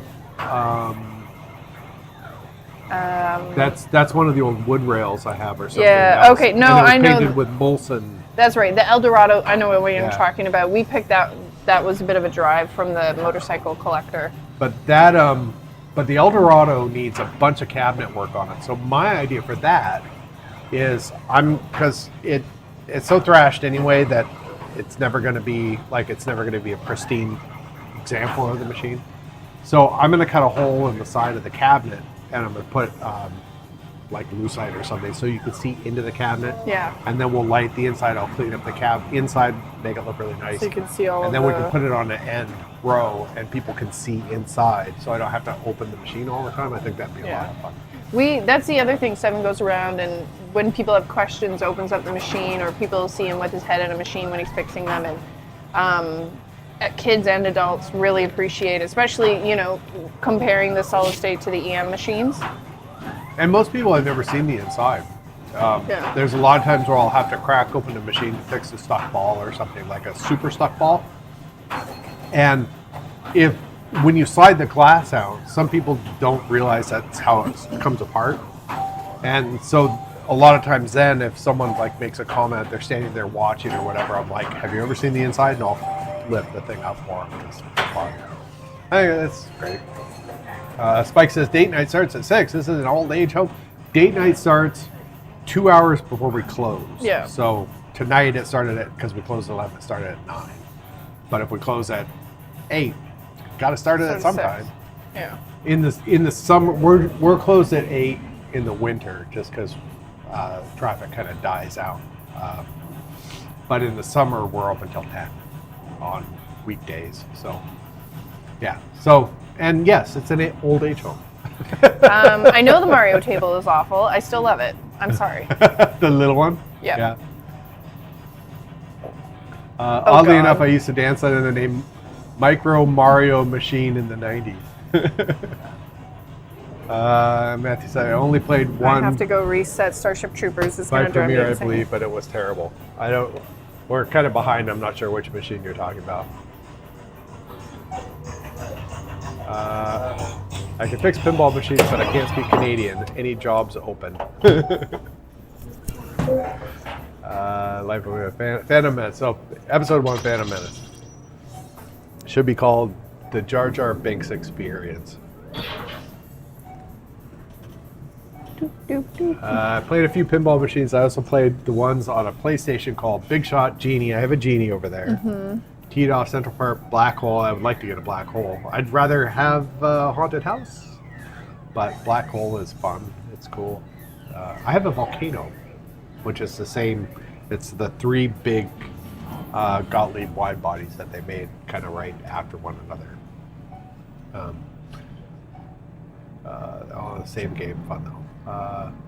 Cell says, heads up on Valhalla, mine had a spring that was too tight on the drop target trip. I might want to make sure the trip is still working.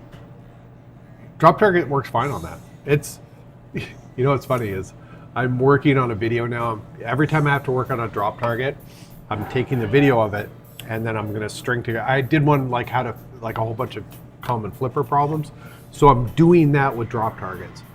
And so I'm just I have to go into big guns because it's having there's a drop target thing going on there. And there was one other, one of the drop targets in roller games needs some attention. But I'm going to do a little intro about how drop targets are one of my favorite gimmicks that they have in pinball machines. Legends of Valhalla has a drop target that has no business being a drop target, which I think is hilarious. Like, why does it even have a drop target? That could just be a target. It has no business being. It just adds complexity, and there's no point of having it. And I would also note, strangely enough, the ones that aren't drop targets don't have stickers on them either. Yeah, there's 2 targets that are just 3. like plain. No, there's the third one has a sticker. The bigger one has a sticker. Yeah, there's 2. It's so weird. Like, they go to all the trouble to do the rest of the playfield. That being said, American Pinball's been really great while we were trying to fix the issue with Valhalla, and it went off the rails, and they sent us the new rails that we need for it, and also new side art because ours got dinged up. We're almost to the bottom of the chat, everybody. We're getting there. We're getting there. Ghostbusters has the same issue on the Scolari targets. Scolari brothers. Pinballs fit perfectly into a 12-gauge shotgun shell, perfect for zombies. Whatever it was, I'm sure it was essential information, Matthew. I had a computer store. When I was in Oregon, I owned a computer store. And people would bring in their old computers, and it's like, can you fix this? It's like, that's 8086. You're never going to get that online, pal. I'm sorry. And or they bring in a monitor. My monitor's having a problem, and it's like, yeah, it's because it's dead. And they would just leave this crap for us, or we would take. They'd have like a 486, and we'd build them a new computer. This was like 90, 97, 98, somewhere around. No, it was a little earlier than that. 96, 97, I think, somewhere around there. So it wasn't uncommon for someone to have like a 486 or a 586, and you're building them like a 200 megahertz Pentium processor type machine. And they had to move their 64 megabytes of data from their old hard drive to the new hard drive. That was a 1 whole gigabyte, something like that, right? So you'd have this 486. They had no need for it, and they would just leave it. So one day I'm looking in the back, and there's like had shelving covered with like old monitors and old computers that were just laying around. Like, we got to take all this stuff to the dump. I'm like, wait, we're in Oregon and there's logging roads, and I have a shotgun. So it became a common thing. Every like 3 months, we'd load the car up. We take all these computers and monitors and stuff. We take them up into the logging roads. I had a handful of hard drives that had been replaced. They had died or something, and so we were just going to scrap them for the people. And usually what I did was I had some time. I'd break them up. I'd take the magnets out of them or something like that. But so we took hard drives. I think we still have some of those magnets on our fridge. Yeah. So I took the hard drives up, and we set them all up, and I hit it with a 1 ounce shotgun slug, one of them, and it went clean through it. It didn't explode it like it usually does, because I hit it off to the side. I hit the platters, I hit the shell of the hard drive, but I didn't hit the motor or anything else. And the slug went clean through it, and there was just a perfect hole in this hard drive. And so I took it, I cleaned it all up, and I had that on my desk I might still have it somewhere actually, but it was just such a perfect hole that I kept it. Spike says he made it up. Made it. Might be pretty close. I don't know. But you could fill a shotgun slug up with pachinko balls. Love to see games being repaired in future videos. That would be really helpful too. We're working on getting the workshop. We unfortunately filled the workshop up with pinball machines, and there wasn't room. And video arcades. And there wasn't room to do that. So, along with our 2 shipping containers, we've now also got a storage unit, and we're moving everything from the workshop into the storage unit. And so, in the new year, we're hopeful that Seven will be able to start doing the repair videos again, because you haven't been able to do those in the workshop too much, and the touch-ups and all that sort of stuff. So I am going to work on, I've got the Monaco machine in there, and that one I'm going to do a video of. We'll turn it on, we'll see what's wrong with it, and then I'll troubleshoot it, and we'll make a whole video on how to get it on, getting it all running properly. The game's gorgeous. I'm really looking forward to that one. But next couple of weeks, we've got some things. I won't be able to do it for the next couple of weeks, but Super Stuck Ball was my Ron Jeremy cover band. I don't even know what that means. I mean, I know what that means, but Super Stuck Ball was your cover band with Ron Jeremy? I usually tell people if they have a fabulous stuck ball, come let us know. We'll help them out. Haunted House is much better. So there's actually, if I got the haunted house, a friend of mine had a haunted house, and he did the modification so you could have a 3-ball multi-ball, changed the game entirely. It was so cool to have because it would spit out the ball on the upper playfield, the lower playfield, then you'd have one in the middle. And so you'd have to try to keep track of everything. It was pure chaos. It was fantastic. I loved it. CRT shoot, yep. Almost movie time. Thanks for the stream. Hope to see you soon. Okay, Spike. Piles of hard drives for target practice. What would an Oprah pin be like? Oh God, you get a car, you get a car, you get a car. You get a free game, they get a free game, everybody gets a free game. Oh my gosh. It would probably, there'd be a thing where you would enter a mode you hit a target to And the then target there's would light up. giveaways. You'd enter a mode, and then it would give you a whole bunch of like nonsense rules that don't make any sense. And then Dinesh D'Souza would tell you about your chi or something. I don't know. Hey, look! Ha ha ha! And oh my god! And we're at the end of the chat. Oh my gosh. Does that mean we should end the That's stream? it. We've been going for 3 hours and 20 minutes Holy and 18 crap. seconds. Okay, if you have anything else to say in the chat, I know we've got quite a few people watching now. Say it now or forever hold your peace. Or wait because- till next week. Wait till next week because we are at the bottom of the chat. We might do Yeah. a stream on Twitch tomorrow, maybe, because we've been doing two, one on YouTube and one on Twitch since we started up again. Welcome to the present. Yes, we made it. Yay! So we might do that tomorrow. We'll be open till 10. So keep your eyes peeled if you're on Twitch. Maybe we'll do it on YouTube as well. Tom says, when it comes to playfield restoration, what do you think about playfield protectors? Do you So- mean Mylar? Are you talking about Mylar, putting Mylar down, or are you talking about like overlays? Or Varathane? Not Varathane. What is the stuff that you use for when you've done the spray? On the older machines, I've used, Like, the Varathane. Yeah, Varathane. Okay. Yeah, so what do you mean? Varathane, Mylar, PET? TTG covers. What is that? On the playfield itself? Like a thin layer of it over the playfield? I haven't really seen that, if that's what it is. Sounds like a kind of a cool idea. Well, I'll send Seven another text. I'm sending him reminder messages, so I'll send him a message to look it up later.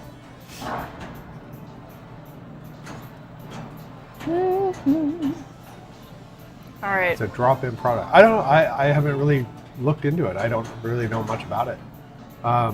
Look. The playfields that I do, when I touch them up, I touch them up with whatever paint. Now I pretty much use one-shot paint, and then on most of them with just one shot, you don't have to clear coat it or do anything. It dries as hard as the original. But if this was, yeah, I'll look into it. See. Cool. All right. Are you playing Pokemon Go? I'm not. I was sending You're you playing No, you're not. She's I sent you playing a Pokemon Go. Stop it! I sent him a text and then I checked on my Pokemon. You put one in Cyclone, it seems to work well. I'll look into it. That sounds interesting. Oh, neat. All right, are we ending? I think so. By the way, if anyone's selling a Cyclone, let us know. We're missing that in our collection. We've got the other two bookends. I have Pinbot, I have Jackbot. I have Comet, I have Hurricane. I collect bookends. I don't have the centers. I don't have the creamy, chewy nougat center. That's what I'm missing. And yeah, they're both pretty popular, the middle ones. All right. Thanks for joining us, friends. All right. Like, subscribe, Patreon, all that stuff. And we'll be on Twitch too.